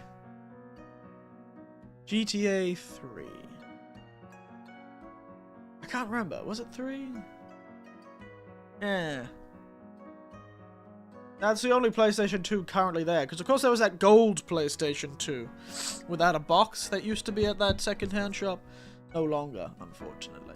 There was actually a wireless keyboard that was there for quite cheap. Like a big, fancy gaming one, but I decided not to get that one. I decided to get a brand new, cheap Logitech wireless computer, because I use currently a cheap Logitech wired keyboard, which was like $10, and now I'm using a $30 wireless keyboard. You can't hear because it's got silent touch, which is a good thing, because you can stream Balatro if you want. How good are you with card games? In real life, I've got relatively good luck, and I'm alright with card games. Never been much of a board game man, which is rather unusual, because it was like one of the two things you could do when I was young, was read books or play board games. I guess you could listen to the radio. Play board games was a big thing, especially with family stuff. And my family love board games. My sisters and brothers, my nieces and nephews, they all absolutely love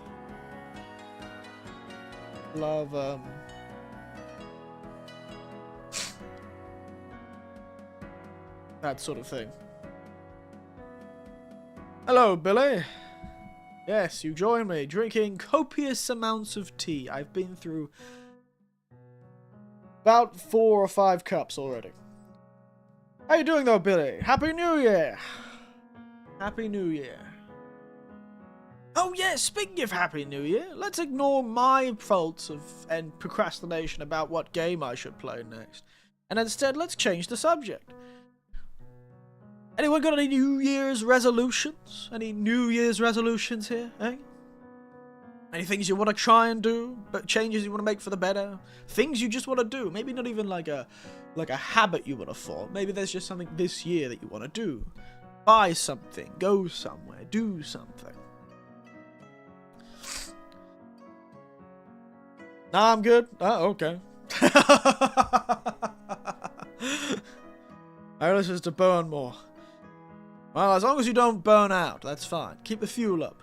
Make sure there's enough fuel to burn more. Be akin to the bushfire, not the firework. Both violent and very hot, but one lasts a hell of a lot more. Though being akin to a bushfire means you're also extremely destructive, but, you know, we'll just not take the analogy that far. Be the bonfire, not the firework. But yes, that's fair enough. Burn more, whatever that means in the abstract case. For me, I've got actions that I want to take this year. I want to finally go on one of those 3-day hikes that my hiking group does. I want to go on one of those. I want to go camping at a very specific location in Japan, so that's a summer thing. I do want to go camping. I want to go on another long travel with the car. Do another little road trip. That would be nice. And honestly, when it comes to the end of this year, I want to start looking for another position, actually. I might want to move somewhere elsewhere in Japan, you know? I came here to experience the country at its deepest level, and I think I've really got to know this area. But my vagabond bones wish me to move on. Old man like me can't stay in one place for too long. Otherwise, I'd think I'm settling down and get too comfortable. But I think I might be trying to look for a new thing to do, you know? The Human Torch be like. The bonfire that gathers young minds from memories. Oh. Yes, that's what I want to do. I want to pack up and move on. Find the next rest over the sunset, you know? I haven't got that many of those left. So that's what I want to do. Doing a few things with the people I know, and maybe see if I can't find something interesting to do. Either continue working for the same company. I'm in Florida. Oh, another Floridian. I'm having a lot of Floridians that come through. I know Jay Hank's not Floridian, but I think Panda Knives is Floridian, isn't he? I wasn't even on. I know Tiberian is Floridian. And a few people, when Tiberian first came, a few people that came just after Tiberian were also Floridian. I don't know why I keep attracting Floridians. Is there something about me? But good to see you, Billy. Are you in Florida, meaning you live in... I just realized I should probably ask for clarification. Are you in Florida, as in you live in Florida, or are you... in Florida, as in you're visiting Florida? It's the oranges in front of you. Oh. Yes. Look at these beautiful oranges. There is, I never thought, I was always confused about why they put oranges. I know that's probably because they're a seasonal fruit. But the whole idea of a Kotatsu with sort of Japanese oranges sitting there in the center of the Kotatsu. Never understood that, but then I did it last year, and it was quite nice to be able to just pick one up and peel off the skin and eat them. Very nice. Good old mikan. Technically, they're Japanese oranges. Closer to a mandarin, I'd say, but same family. And they're the Japanese one, the mikan. There's another type of Japanese orange, and I can't remember what it's called, but this is probably supposed to represent a mikan. That's what I've got. Live in the capital city of Florida. Oh, there you go. I just realized I have no idea what that is. What is the capital city of Florida? Never ask me for trivia, I swear.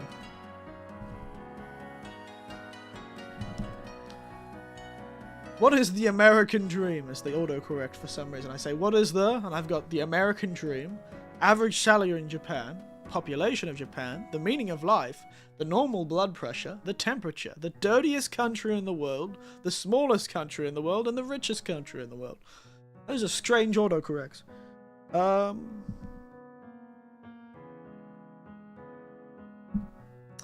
It's amazing how little I remember American stuff. I'm gonna be honest with you, Billy. I know of Tallahassee. I did not realize at all that that was the capital of Florida. Really? Tallahassee is the capital? Ah. Well, there you bloody well go. I know the name. Never bloody knew it was the Floridian capital. Huh. Tallahassee, eh? I wondered why people kept talking about it. And here I thought the capital of Florida was Disneyland. And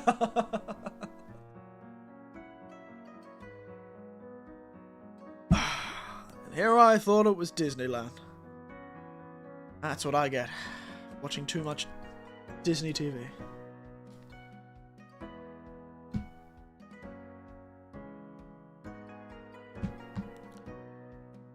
How cold it is in Florida right now. I can't imagine it's that cold in Florida right now. It's usually quite warm. Florida. Does it get quite cold? Does it snow in Florida? Can't imagine it does.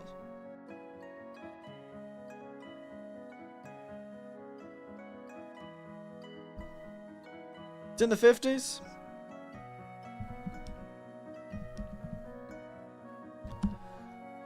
I see. That's not too bad. That's about probably what Brisbane gets in this sort of time of year. The low 30s and mid 20s next though. Ooh, wow, it does get quite cold there. Because yes, when I lived in Brisbane and in North Queensland, it never got that cold in winter. It never got down to what you Americans call the 20s. We would call them 10 and 0. In Celsius, of course, but they never really got that cold in Brisbane. I think the lowest average temperature of Brisbane was the 50s. About 50 degrees Fahrenheit was about the lowest average temperature in Brisbane during winter, if not slightly higher than that. Which is always amazing to me. Brisbane was not really that... It was quite far south in Australia, but it was never cold. It must be how the Pacific winds run off onto Australia. Just never got away from the tropical weather. So when I came to Japan, I really forgot how cold a country could get. Like, you know, getting into the minuses was a rarity, and you pretty much only ever saw that in the desert. The desert. Fascinating stuff, though.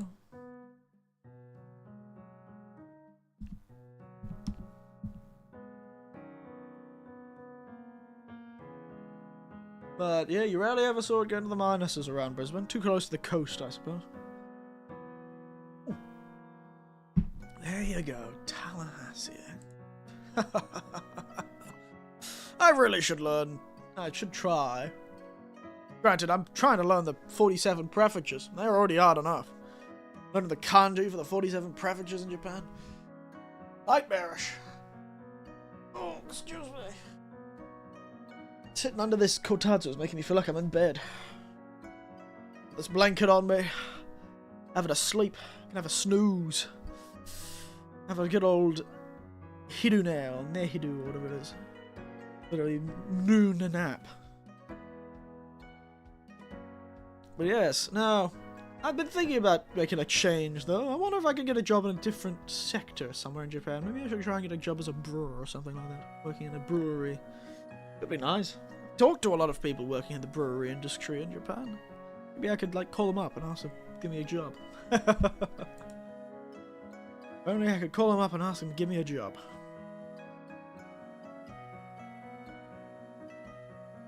Yes. How was everyone's Christmas, actually? How's everyone's Christmas and New Year, depending on which holiday you enjoy the most? I actually, for the first time in many years, I actually was up for the ball drop. Actually, no, this is the second year in a row I've been up for the ball drop. I've been actually up at 12 AM when on New Year's Eve. At, the start of New Year's Day. It's second year in a row, but before that it had been like a decade since I'd watched the ball drop on New Year's. Never really that much of a thing myself. Maybe there was one time the last 10 years, but these last 2 years, though, I've actually been up for both of them. In Japan, and I was in Australia for New Year's this year. But I was actually up for the old ball drop. Up with the family this time, and last year I was up for Hatsumode, up at a shrine. My nephew when he was visiting last year. Yeah, how was everyone's Christmas? Any fun Christmas presents? Any good Christmas parties? Any parties at all? Do you celebrate Christmas? How do you celebrate Christmas? Are you a stay inside or you're an outside? I know that some countries, Australia, we all go outside and have picnics and live in the go to the outdoor living area. Have barbecues and picnics and eat seafood on Christmas. Well, I understand the Americans have much more spicy flavorings. You have chickens and turkeys and all your flavors are spiced with cinnamon and all that sort of nice warm stuff. Same in Japan, actually. It's always fun teaching my students about Australian Christmas and how different it can be. How different it can be because of the weather. Weather is a great decider of what is fun to do. Nothing's fun to do if it's too hot or too cold. Also didn't help when I was a kid. You didn't really have good air conditioning. So being outside was honestly far colder than being inside. Unless you lived in a nice Queensland, where the breezes could get straight through the house, and then it's about equivalent to be outside in the breeze or inside in the breeze. But oh, those were the days, weren't they? Did try and go without aircon this time. I was quite good at it, as long as the fan was spinning fast enough. Really, it's the breeze. The breeze dictates everything. I should get like a keyboard and mouse and put them on the Kotatsu. That's where my keyboard and mouse is currently. I am about 1.5 meters away from my computer when I'm using a wireless keyboard and mouse. Ah, so relaxed. Nice to be back. Chatting to everyone. It's nice to be back and streaming. Actually, I will have a bit more time for streaming this week, probably. So, Monday I'm busy. I forgot to do paperwork, so I'll have to do that. But Tuesday, I believe, is another day off. Which is because it's not quite the end of the winter holidays yet. So I haven't got any students to teach. But that means I may be able to get myself another stream before we get to work. Which would be good, because I don't think I could stream next weekend. I'll be on a hike. Saturday and Sunday. We're doing a 2-day hike. On Saturday and Sunday. And then I will be free the next weekend, though. Should be okay. And then the 25th, I'll be somewhere as well, so I'll have to do the stream on the Sunday. But yes, no, it seems quite good. I'll have to figure that out myself. Maybe I'll stream in the evening at some point. But yes, point is, where is your regular stream show? Stream when you want, I suppose. It's true. If I wanted to get into a company, I should probably be more, if I was trying to get myself into a company, I'd probably need to be a bit more consistent. But yes, I understand. It is in my nature to be irregular. Do wonder how some of the old regulars, speaking of regulars, how the old regulars are being. It's a shame that it's a lot harder for them to catch the stream because of my changes in stream schedule. One day. One day.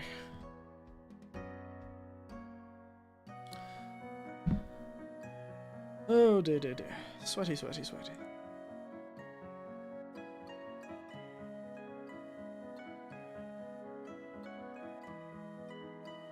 Yes, I will figure that out. Anyway, I will be able to do that. Remember when you were on the top? Remember me when you were on the top? Remember my words. Get a PS2. Don't you worry. If I become a big company Vtuber, you better believe I'll be buying a PS2 and playing it all in Japanese. Maybe I'll even use it as like a way to collaborate with another streamer that knows Japanese better than I do. And I can collaborate with other members of the thing and they can help me understand what the hell is going on in a game. That'll be good. That'll be good, won't it? But yes. Maybe that'll be the next game. Maybe I should try and apply for them again.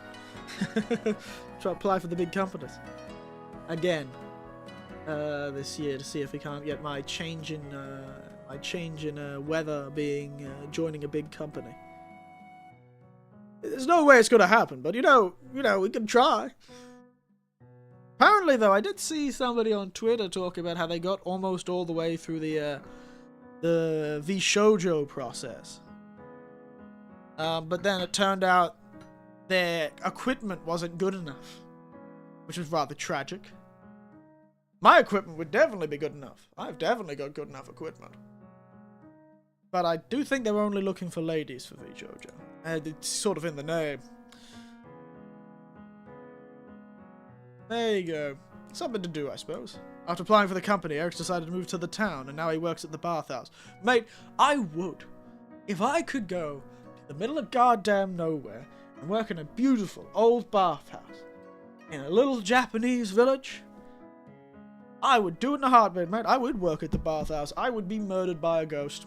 You better believe if I got a mysterious job posting to a mysterious little town where they pay for my rent and I just work at a bathhouse and earn a little bit each day, oh, you better believe it.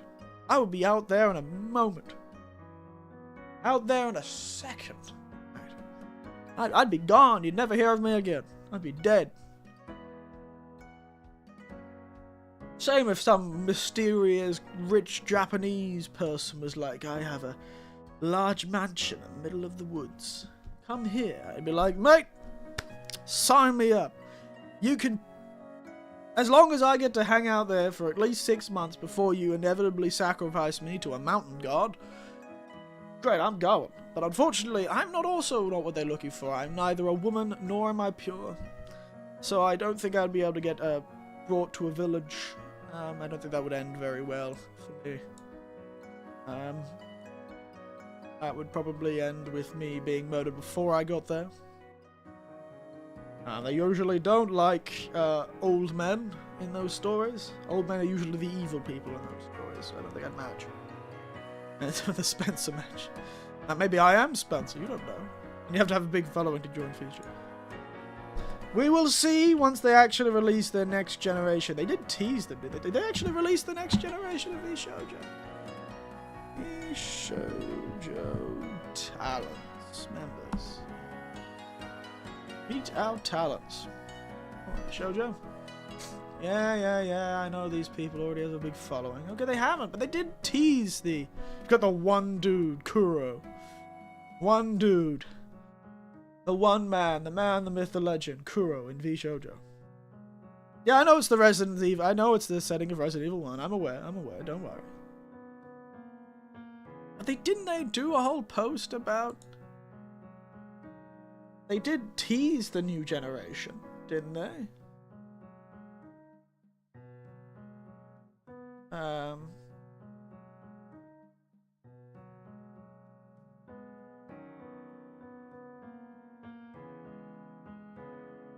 I could have sworn they teased the new generation. It was a while back though, so it's going to be pretty hard to find.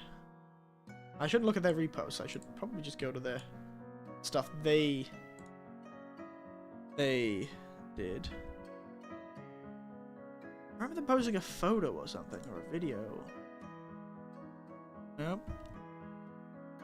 Yeah, there they are. Nova. Vshoujo Nova. Or was that the same people? That looks like new people, right?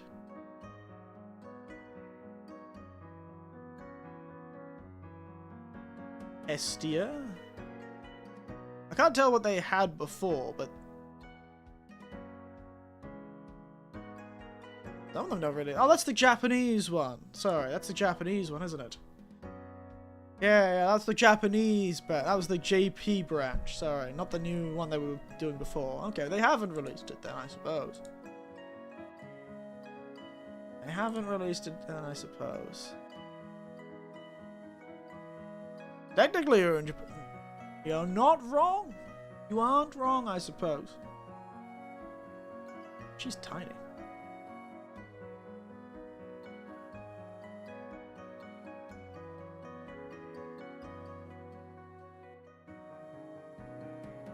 Anyway, yeah, one of those things. Something I'll consider doing. Why is my background only white on the screen? I just realized my background's reset to white for some reason. Why that is? It doesn't matter.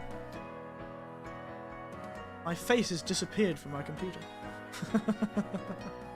Because I am that kind of person that puts their own face as the background. Ugh. Alright. Anyway. Well, I'm really interesting. It's only been a short 2-hour stream, but maybe I should start thinking of... Familiar with the Isaac Asimov books? Yes, I am familiar with the Isaac Asimov books. Why do you ask? He's a big science fiction guy, isn't he? Wasn't he the one who did like I, Robot or something? Can't quite remember. Never been much of a science fiction fellow. That's the thing. Isn't he the fellow with the Laws of Robotics? Was that him? The Laws of Robotics. Isaac, was that Isaac Asimov? I can never remember if it was him or the other ones. I know Arthur C. Clarke was also pretty big. Isaac Asimov has a... Yeah, I'm reading the second volume of the compilation of his work. It's quite interesting. Yeah, he's like one of the massive science fiction authors from Russia.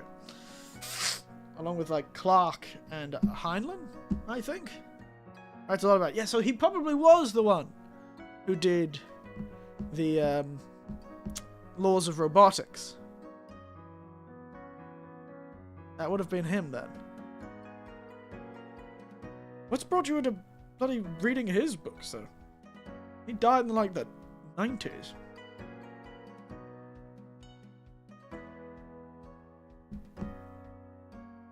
Good old Isaac Asimov. In his old age, he had quite the mutton chops. Very impressive stuff. Though I do admit, I've never really been a person that much. Yeah, I think he wrote those laws. Yes, yeah. That was him. Always the science fiction writers that write the coolest scientific laws. The things we assume are science, but aren't. You know? There's so much that science fiction writers wrote. Things like Heinlein and Clarke and Asimov. They wrote all of these books with all these cool ideas in them that became science, essentially. That became what people thought science was. Shows the power of culture, I suppose.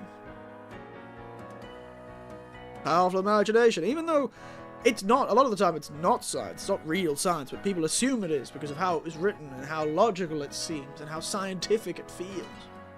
Like the laws of robotics. Things like warp drives and the like were all science fiction too.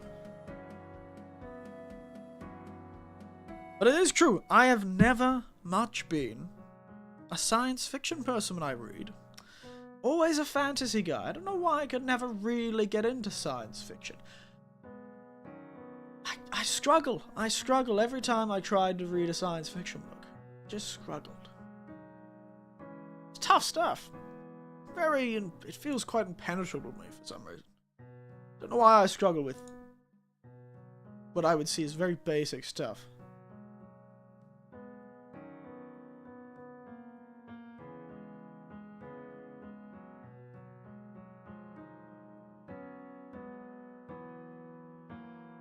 Very basic stuff. How many times you read Lord of the Rings? Twice? The whole thing? About twice. I think I've read the first book a few times, but never actually got around to finishing the first book. Yeah, Probably about twice. Fully. But they're big, and there's a lot of them. I can't say that I don't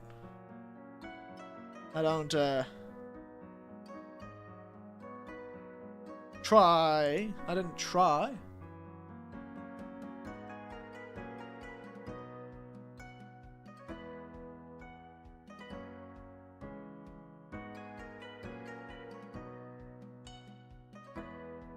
I can't say I don't at least try. Though I did read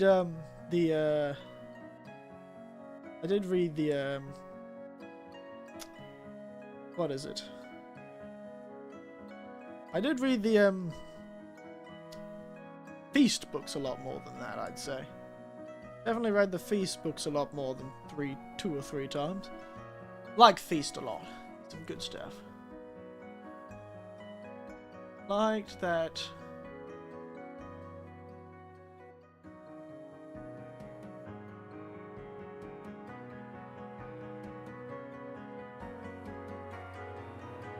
That guy a lot. He's good. He's got some good fantasy books. The Magician series is very long, but good fun.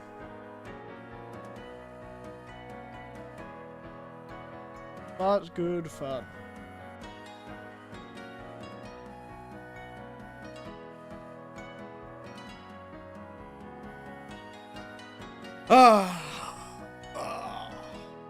Too comfortable, too comfortable.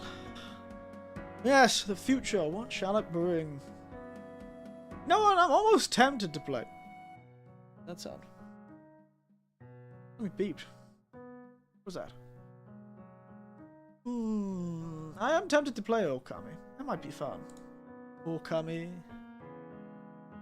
Any games on sale right now? That could be fun. I should have bought Okami when it was on sale. Silly me. Oh well. Games I've got in... What games have I bought?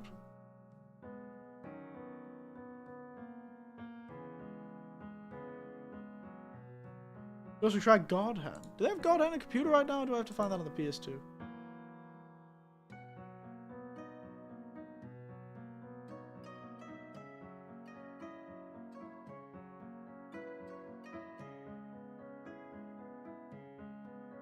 Same studio? Oh, yeah.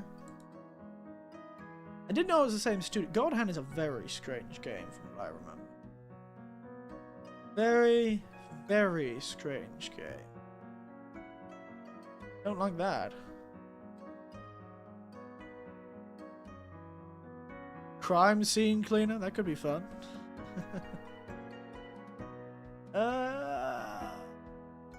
They also did Beautiful Joe, really. Wow, they did a lot of good stuff, didn't they? Really, it was truly that era, wasn't it? Truly that era, wasn't it? God, why are there so many adult games in the featured section of the sales tab? My God. Every second game has got sexual content. My God. Go away. I should really put a filter on for that. Oh my God, there's so many. There's too many. Go away. I'm trying to look for sales. Oh my goodness, the original Aoni. Please, go away. Final Fantasy VII Remake. Let's go.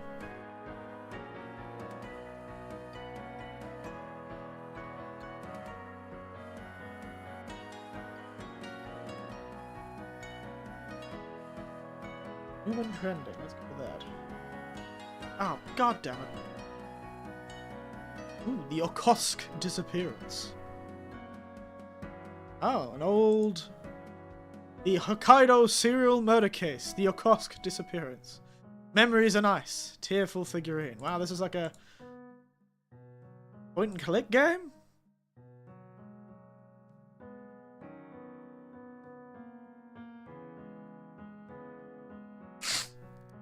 Another shoal said this moment. One day, Morin's body is found floating in Tokyo Bay.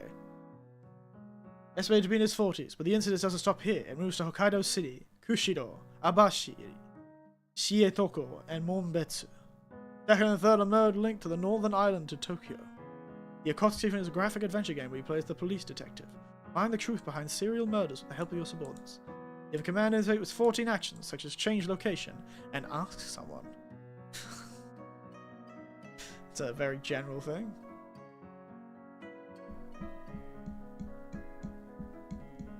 Old-fashioned game, 80s game. Could be nice.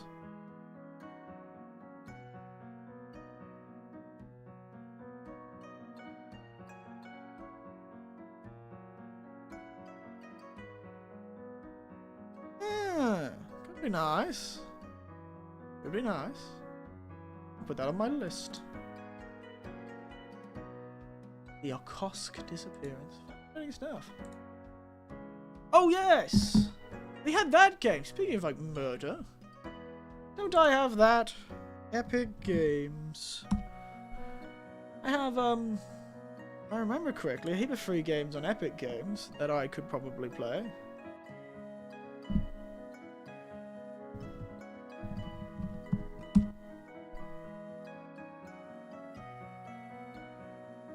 Oh, for God's sake.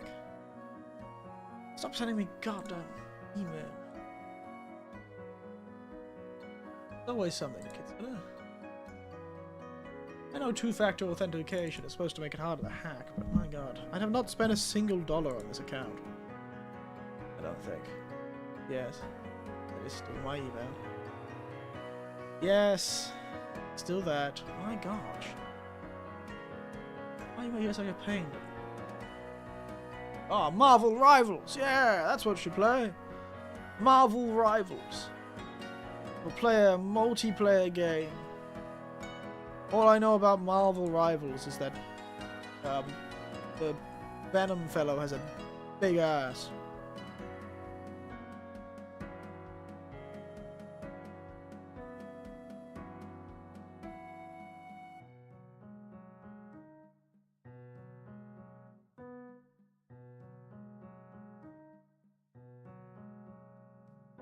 Current free game is Hell Let Loose.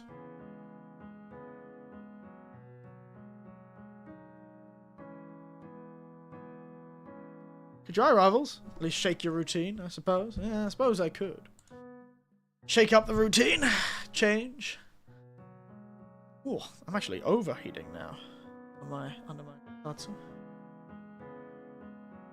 So if I look at my library, I've got a lot of games. I've got The Observer, I've got Alan Wake, I've got Alien Isolation, I've got Amnesia, A Machine for Pigs. I've got Assassin's Creed Syndicate and all of the Batman games. Arkham City, Arkham Knight. Bioshock 1, 2, and Infinite. Not 3 for some reason. Tale of Two Brothers.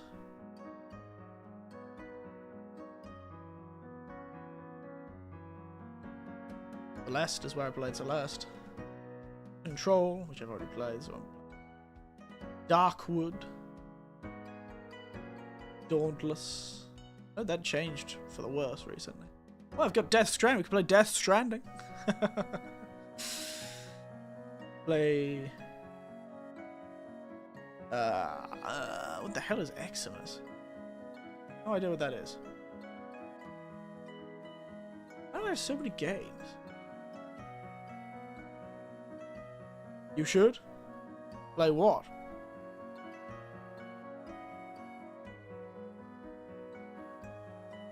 Continue playing Bioshock. Could always play Bioshock. More Bioshock games.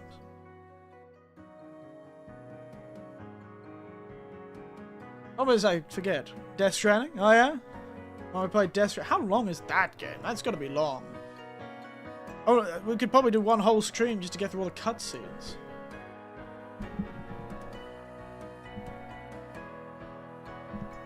Really long.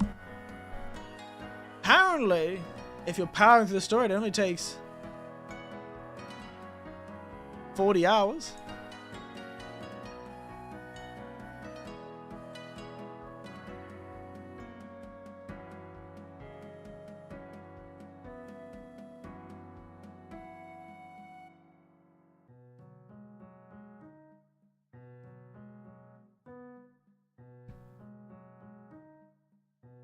Firstly, you need to collect the first couple of chapters as soon as humanly possible.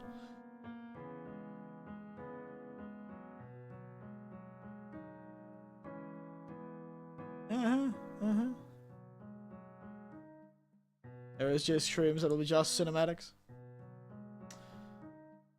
So they do say about 70 hours for like a sort of main and side sort of gameplay, and I probably won't do that.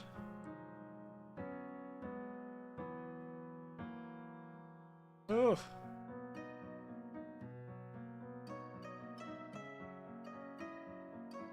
Probably could speed your game in 40 hours. The thing is, it's designed to be a hell of a lot like a racing game, but with the traffic can dynamically change based on how you and others use it. There's a hell of a lot going on with this game. If you're approaching it like COD, just move it along.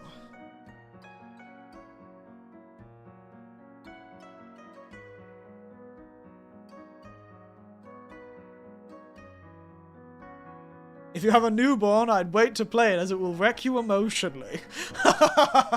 Luckily, I don't have a newborn, but my niece is a newborn. She was very cute. I saw my niece for the first time. Great niece. I just call her niece because it's just easier than saying great niece. But my new niece. My new great niece. Great niece? I think that's the right word for it, right? Grand niece? I know I'm great uncle. Great uncle Eric. At least that's the easiest way to go with it. These kids are gonna have a lot of great uncles and aunts.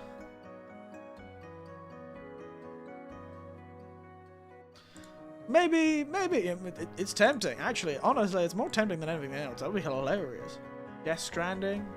Really, the two ones I'm most tempted to play are either Death Stranding or Alien Isolation are the two ones I'm thinking that we could go on next. Alien Isolation's a lot shorter, and we haven't played a real proper horror game in a while. You know, like a long one,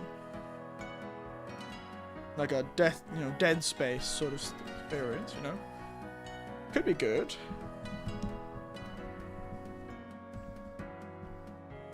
Or Yakuza 2, that's true. But I'd have to buy Yakuza 2. I don't think I own it currently. I don't think I own it. If I see Yakuza 2 on sale, I will grab it. Currently still only 3,000 yen, so that's not too bad. But for now, I won't play it. Though the PS2 version is better than Kiwami that I had. Ouch. Rough times, Kiwami.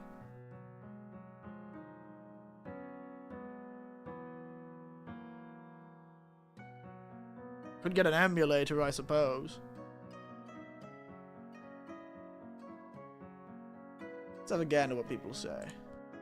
Yakuza 2 or Kiwami 2. Let's have a look. Play Yakuza 2 first, then Kiwami. Just beat the two Yakuza. It holds up very well. Moving the city is slightly annoying, but a huge deal. Graphics are pretty good. They look fantastic. It's presented. It's fun. Not as good as Zero, but it was fun. The only problem is the quick step didn't feel responsive. Soundtrack's good. Battle themes. It's a shame that they were cut of the battle themes. Kiwami 2 also cut a major side mission that you were welcome for most of the game. That's strange. How do you play Yakuza 2?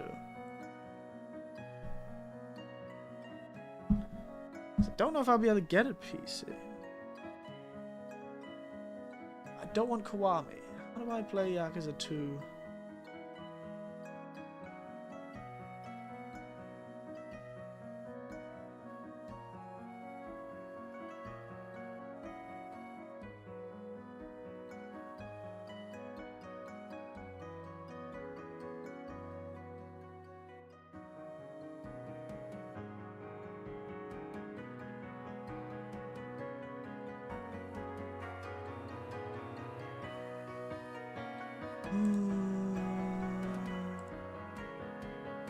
I'm trying to figure out how to play this. I'll have to find the PS2 version, but it'll all be in Japanese.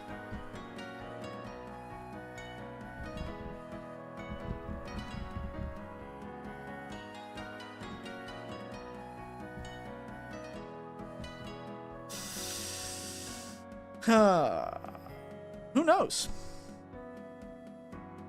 Who knows? I'll have a look.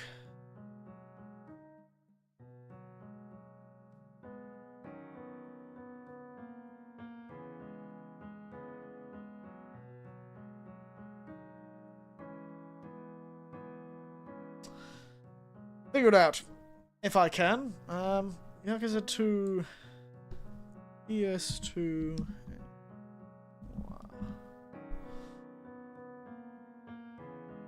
So there is some ways to play it on the computer.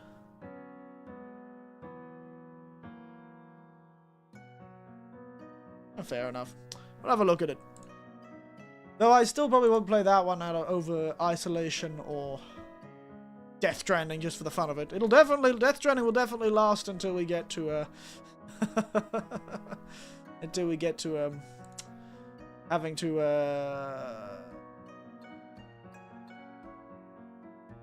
that time between the FromSoft game to the next. I know. It's terrible, isn't it? But hey, at least we'll have it sooner. We've got that Nightfall or Night Rain or Nightmare or whatever the hell it was bloody well called. Coming out this year. But my next game is February 26th. Next Monster Hunter game. That's the game I'm looking for. That's the game I've got my eyes on. That's the game I'm buying next. Well, buying next. Getting next and playing on stream is the next Monster Hunter game. That's what I'm most excited for to be game releases 2025. My God, we're already a quarter century into this century, aren't we? Going far. I've lived a lot longer than I thought I would, to be entirely honest with you. Lived a lot longer than I thought I would. January. Turnip Boy robs a bank. Apparently those Turnip Boy games are actually quite fun. Could always play that. Could play a chill game. Like, could probably go back in time and play, like, Stardew Valley or something. Could always play the giant... the giant remake mod for Elden Ring, if I really want to play a From Software game. Where am I going? Year is this 2025? When's that releasing? You know what? How do I do this? Open the game rent. Ah! I've really made myself over hot sitting in this Kotatsu. I'm too hot now. A sweaty boy. It's too good at its job. Oof. Giving myself some freedom. Dear. Ooh. It went from comfortable to extremely hot now the day is heated up. Because in the morning when I was first seeing it was like -1 outside. Now it's probably 5 degrees. So what have we got? Okay. In January, we've got Wuthering Waves, which I thought was already out. Wise Memoir, Oath in Felhana. Freedom Wars, Hyper Light Breaker. Donkey Kong Country Returns HD. Dynasty Warriors Origins. Yeah, we'll play that one. I love Dynasty Warriors games. And this game, I get to make me in it. I can make an old man me, if they let me, at least. I could play Dynasty Warriors. There's a demo out. I should play the demo, see how it is. I'll give the demo a go and tell you how it goes. Atomic Heart, Marvel Spider-Man 2 on PC, Virtua Fighter. Yeah, that's all in this month, though. Yo, Andy, how are you? Well, I've got you here, Andy, actually. Thank God I've got you. Could you change the picture of the Discord back to the normal one, if you could? Sorry for immediately asking you to do something, but I just forgot to remind you, so... Or maybe give me the ability to do it myself, either or. But how are you doing, Andy? Happy New Year! I haven't talked to you since last year. Ah, damn it, I didn't do that joke at the start of the stream. I should have told everyone that came to the thing I haven't talked to them since last year. But hey, yeah. How you doing? How was your Christmas? How was your Christmas and New Year's period? Oh no, I completely forgot. Don't worry about it that much, but yes. Don't worry. But yes, no. How have you been, Andy? It's been a while. It has been a while.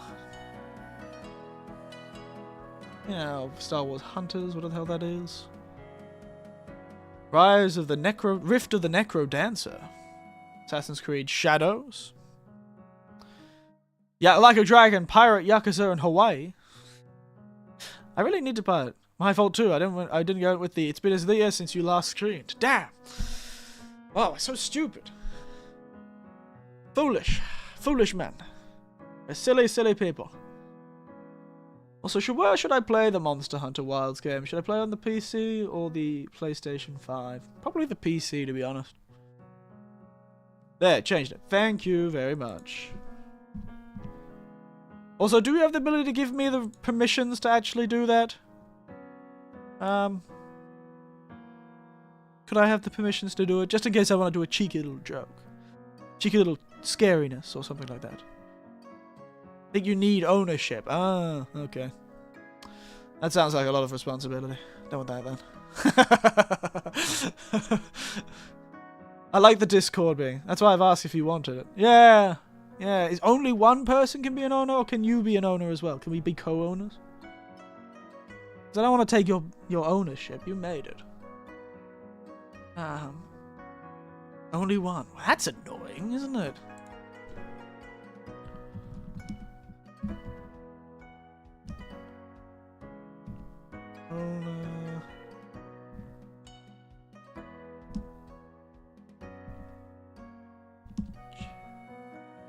That's very annoying. I'd hope it'd be better.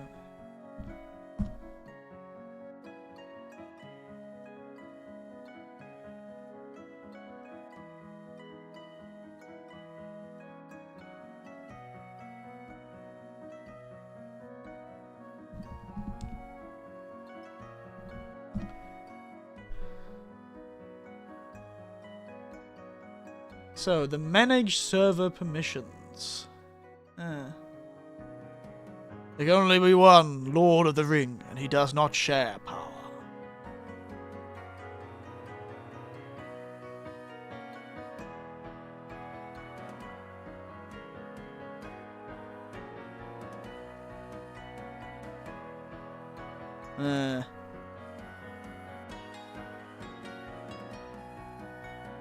There you go.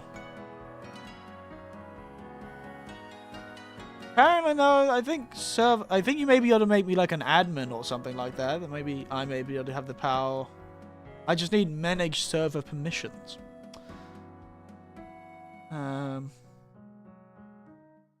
Oh, thank you.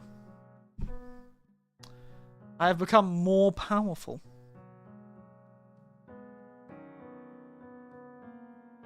Dankeschön. You're very nice. I might still ask you for some things, because I don't know how any of this works. So you might need to help me, but thank you. If I need to do something silly or zany, then I can do it now. Alright. Thank you very much. But let's go. Now that's out of the way, Andy. Let's just have a chat. How you doing? How was your Christmas period? Did you have a happy new year? Did you, in fact, have a happy new year?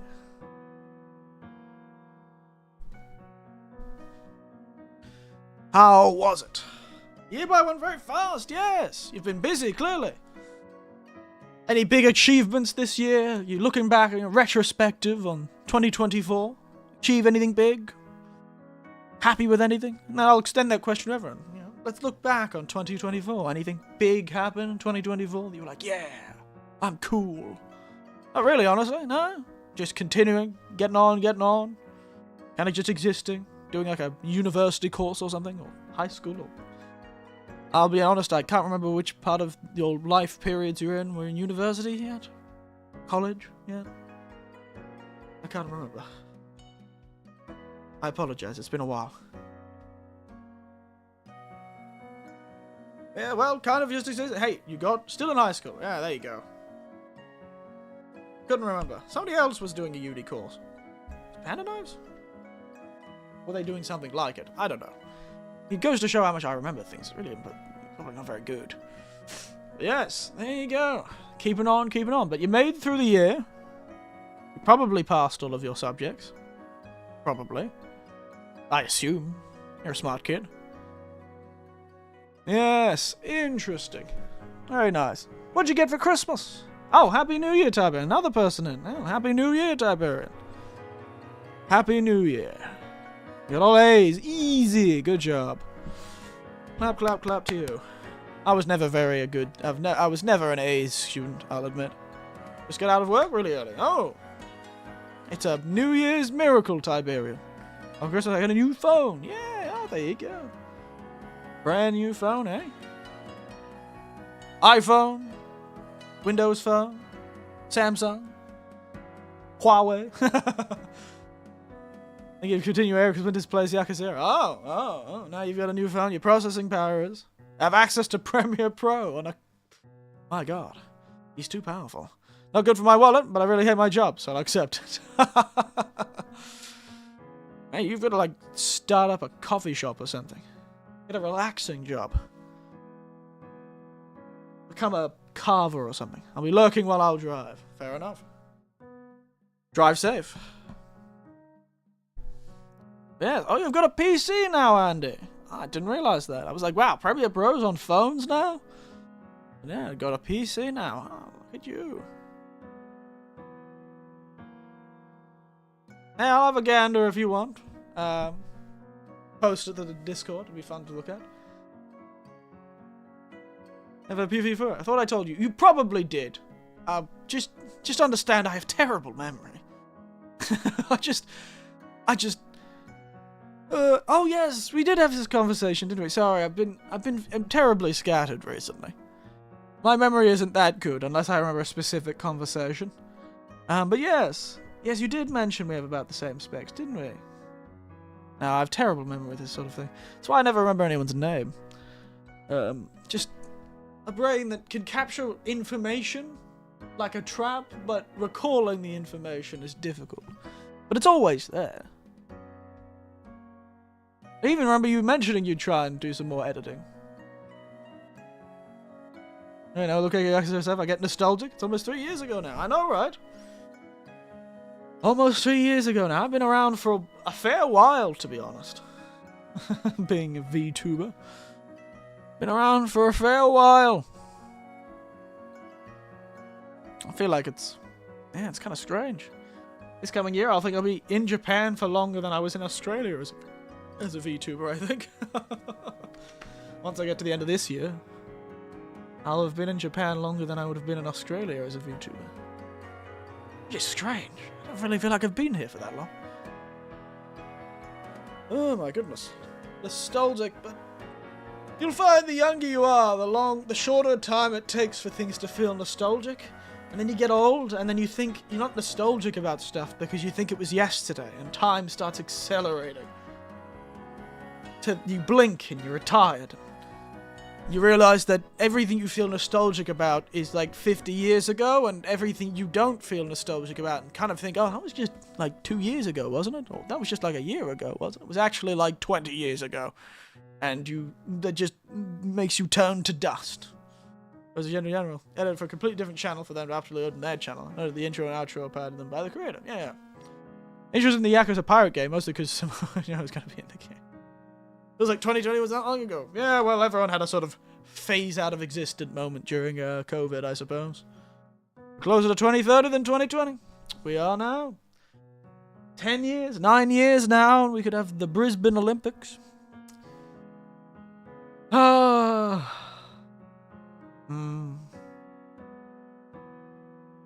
Sorry, I just got a bit dramatic and was like, I don't know if any of my generation will survive to see the Brisbane Olympics, actually. I probably will, I'm the youngest of my generation. We'll see. We'll see. Who knows? Maybe I'll still be in Japan by the 2030s. That'll be fascinating. Who knows? Maybe I'll be elsewhere. Maybe I'll move to China. Generation Beta's a thing now. The hell is Generation Beta? Is that what my great niece is now? We're the first to live their lives in a world of artificial intelligence. Okay, let's look at this. So Gen Alpha, yeah, that would be those kids. Generation Z, Zoomers, Alpha, and then Beta. There you go. Gen Alpha was the iPad kids, now we're gonna get the AI kids. Oh, not good. I mean, most of my students I teach right now would be Gen Alpha. It's just everything's changing so quickly. The generations are getting much shorter. There's also just a lot less of them. There's less kids these days in general. Generation Alpha was like 10 years.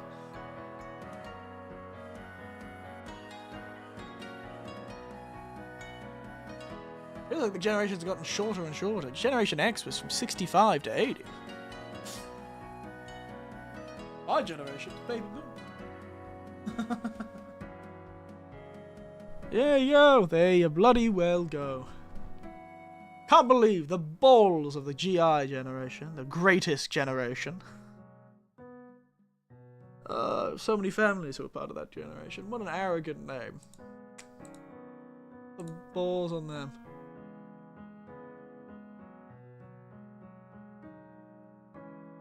I may be getting old. Feels weird to you, it's surreal to me. I was very older than us too, man. You get used to it. You don't really think about generations. Well, at least I haven't. Most of the people from the older half of my generation are already dead. Everyone before me certainly is. You just don't think about it. You think about the people who think about like you. You don't think about it in generations. You just say kids these days, and the kids these days are literally any other generation that is younger than you. I've been saying kids these days for the last 40 years. Can't stop me.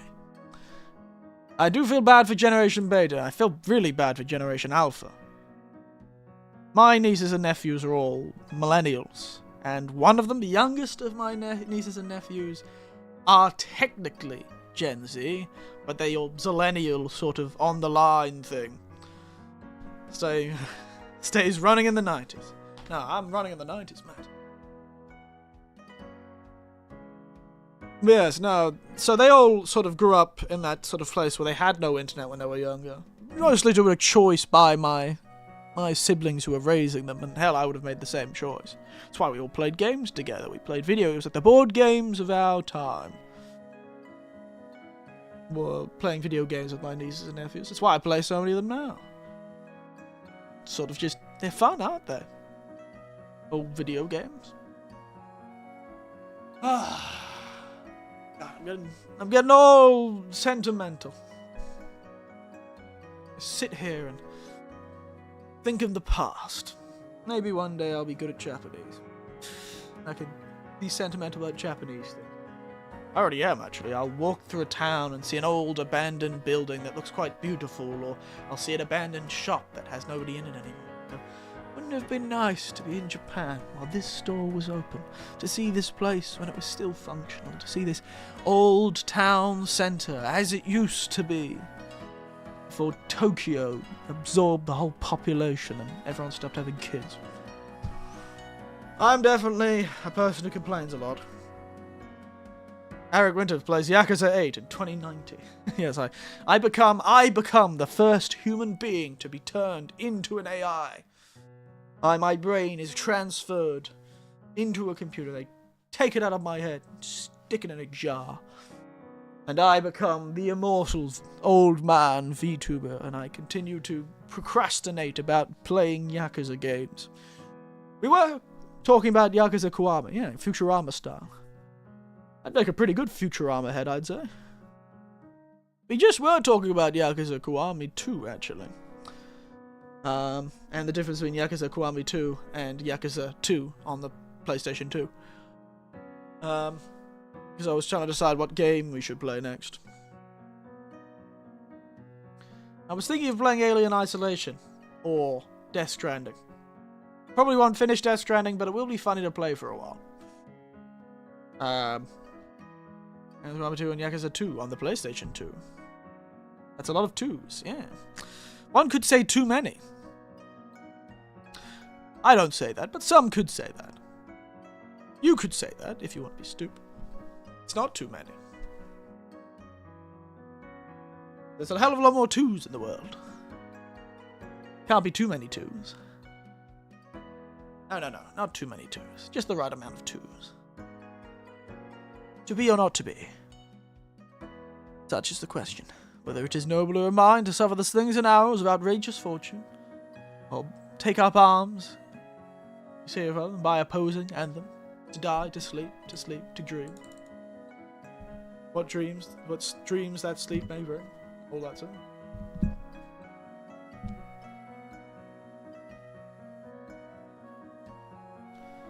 Take up arms against the hero by opposing anthem, to die, to sleep, no more, and by sleep to say we end.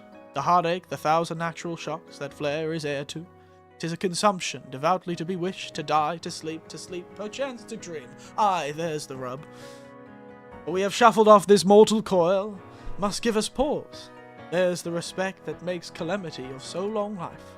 For who would bear the whips and scorns of time, the oppressor's wrong, the proud man's contumely, the pangs of despised love, the law's delay, the insolence of office and the spurns, that patient merit of the unworthy tax, when he himself might his quietus make, with a bare bodkin, who would fardels bear, to grunt and sweat under a weary life, but that dread of something after death, that undiscovered country, from whose bourne no traveller returns, that puzzles the will, and makes us rather bear those ills we have, than fly to others that we know not of.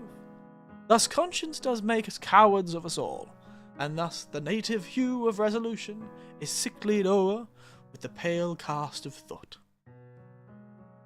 And enterprises of the great pitch and moment, disregard their currents turn awry, and lose the name of action. Soft you now, the fair Ophelia, nymph in thy orisons, be all my sins. Sorry.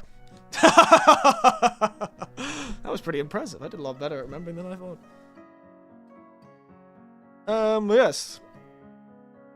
Yakuza in the play where 2-2 with two PS2 controllers as well. That's what we do. And we also do the whole of the Hamlet speech.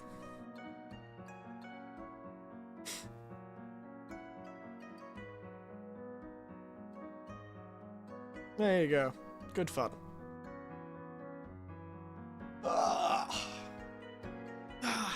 So probably, I want to do Alien Isolation, so we'll probably do Alien Isolation next, I think. And we'll try and play it up. Everyone, pretend that I actually get scared by horror games, because we're gonna really play it up in the thumbnails, trying to attract an audience of people who think I'll be scared. And then they'll be severely disappointed where I make fun of the alien and go, whoa, you were close. Maybe it's laughter. Maybe I am scared. And how I get scared is I laugh and make fun of the thing that scares me. Who knows? We don't know. But I think I might go with Alien Isolation. So I'll install that. It's not that long of a game, and we'll see how it goes after that. Maybe we'll break up the game with something else. A few streams here, a few streams there. I do want to do another Just Chatting stream when I'm more organised. Maybe talk about what I did in Australia, what I did elsewhere.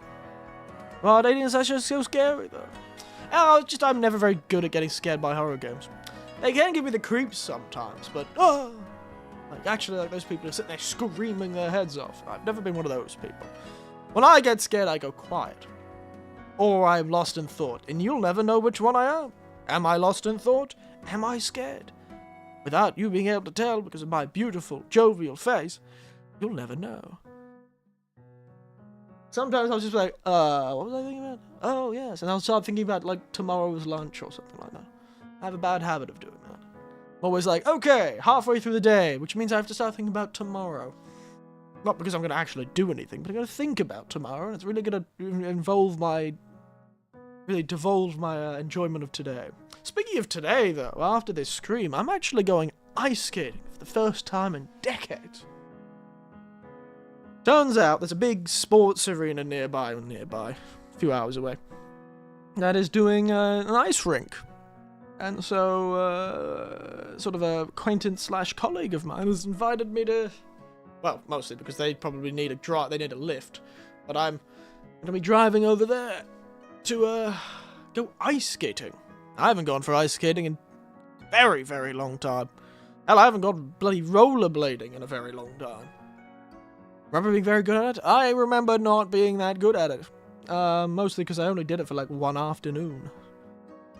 Imagine I'm going to hit the deck many times. I'll see if fuel up the car. Yeah, but it'll be interesting. So, in the afternoon, we'll be jumping down there, doing an afternoon of ice skating.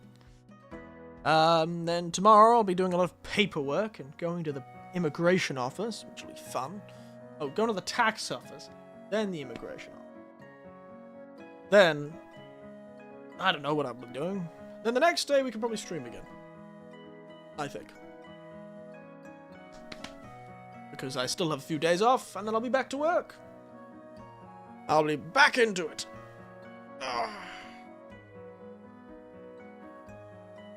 For the hike next weekend. Which will be fun. I think that'll be good. Otherwise, you know what? I think we'll finish up there. It's been almost 3 hours. I'll probably leave the stream running so it says 3 hours, because I like it saying whole numbers. But yes, I think we might have to finish up there, because they were planning to meet just after lunch. It's about 11 AM now, so I'll be getting myself prepared. Want that watch time? Yeah, I know, right? No, I just like it saying 3 hours. I don't like it saying 2 hours. 2 hours makes me think I didn't do enough. Saying 3. But yeah, so we're back for a new year of streaming. Yeah, I started at 8. I did. I get up at 7. On my normal work day, I get up at 6. And I'm going to work. I get up at 6 and I drive into work. Well, ride into work. I eat my breakfast on the way. And I'm in like, well, you know. And once you go into the habit of it, even in holidays, you end up waking quite early. Like the whole time I was in Australia, I was waking up at 6 AM. Granted, I didn't get out of my damn bed until later, but I was up at 6 AM. Sat there reading.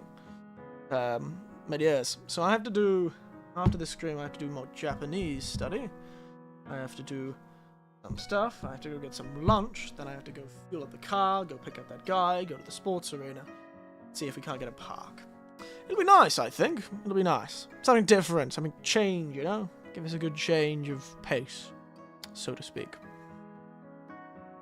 At least it'll match the cold weather. But yes, I'm liking my new setup though. I kind of like this sort of table setup with my wireless mouse and keyboard. I'll see how it works with the actual games and the like though. I should probably set the TV as the main screen. So, anyway, I will leave you all there. And as always, actually, I'll talk for a few more minutes. No, I won't finish it there yet. Yeah, working early night, you get used to it. As a kid, I was never very good at getting up early, but that's because I was a terrible night owl when I was a child, and I suspect it was because I struggled to sleep properly, which is why I just kept not sleeping. And so my patterns would often drift towards late, because if I had no choice, I'd end up getting to sleep at, like 2 or 3 AM. I didn't even have any video games to play. I was just reading books, taking long walks in the early hours of the morning.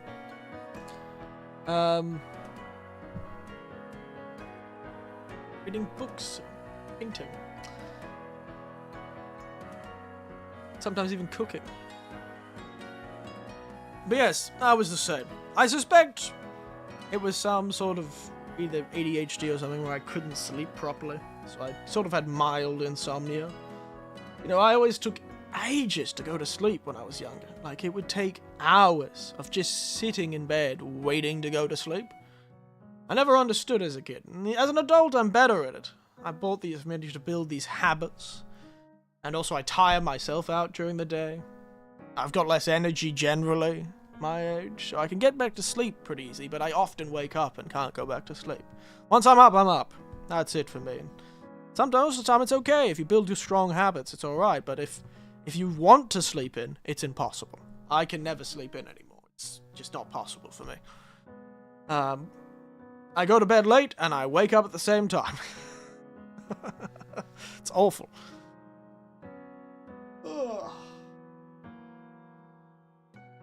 Yes, here's to another successful year of streaming and another successful year of living in Japan. We will see how it goes, won't we? Maybe something exciting will happen. You kind of have to make exciting things happen, so I'll have to go looking for some exciting opportunities wherever they may hide. But, for now, Merry Christmas, Happy New Year, and let's all say hip hip hooray to another year of an old man incessantly talking. Just verbal diarrhea, like a fountain. Here I can remember. Have a great 2025. That's right, we are a quarter through this century already. 2025. Who would have thought I'd live this long? I didn't. And as always, good night, sleep tight, and don't let the warm, comforting, yet bittersweet and destructive embrace of nostalgia bite, because it will get you. You gotta look forward and back at the same time. It's always good to appreciate the past. Never good to wallow it. That's your advice.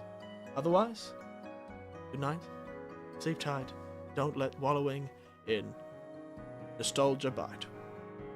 Nighty night, everyone. See you later. Nope. No, that's right. We end from here. Good night, everyone. Bye-bye.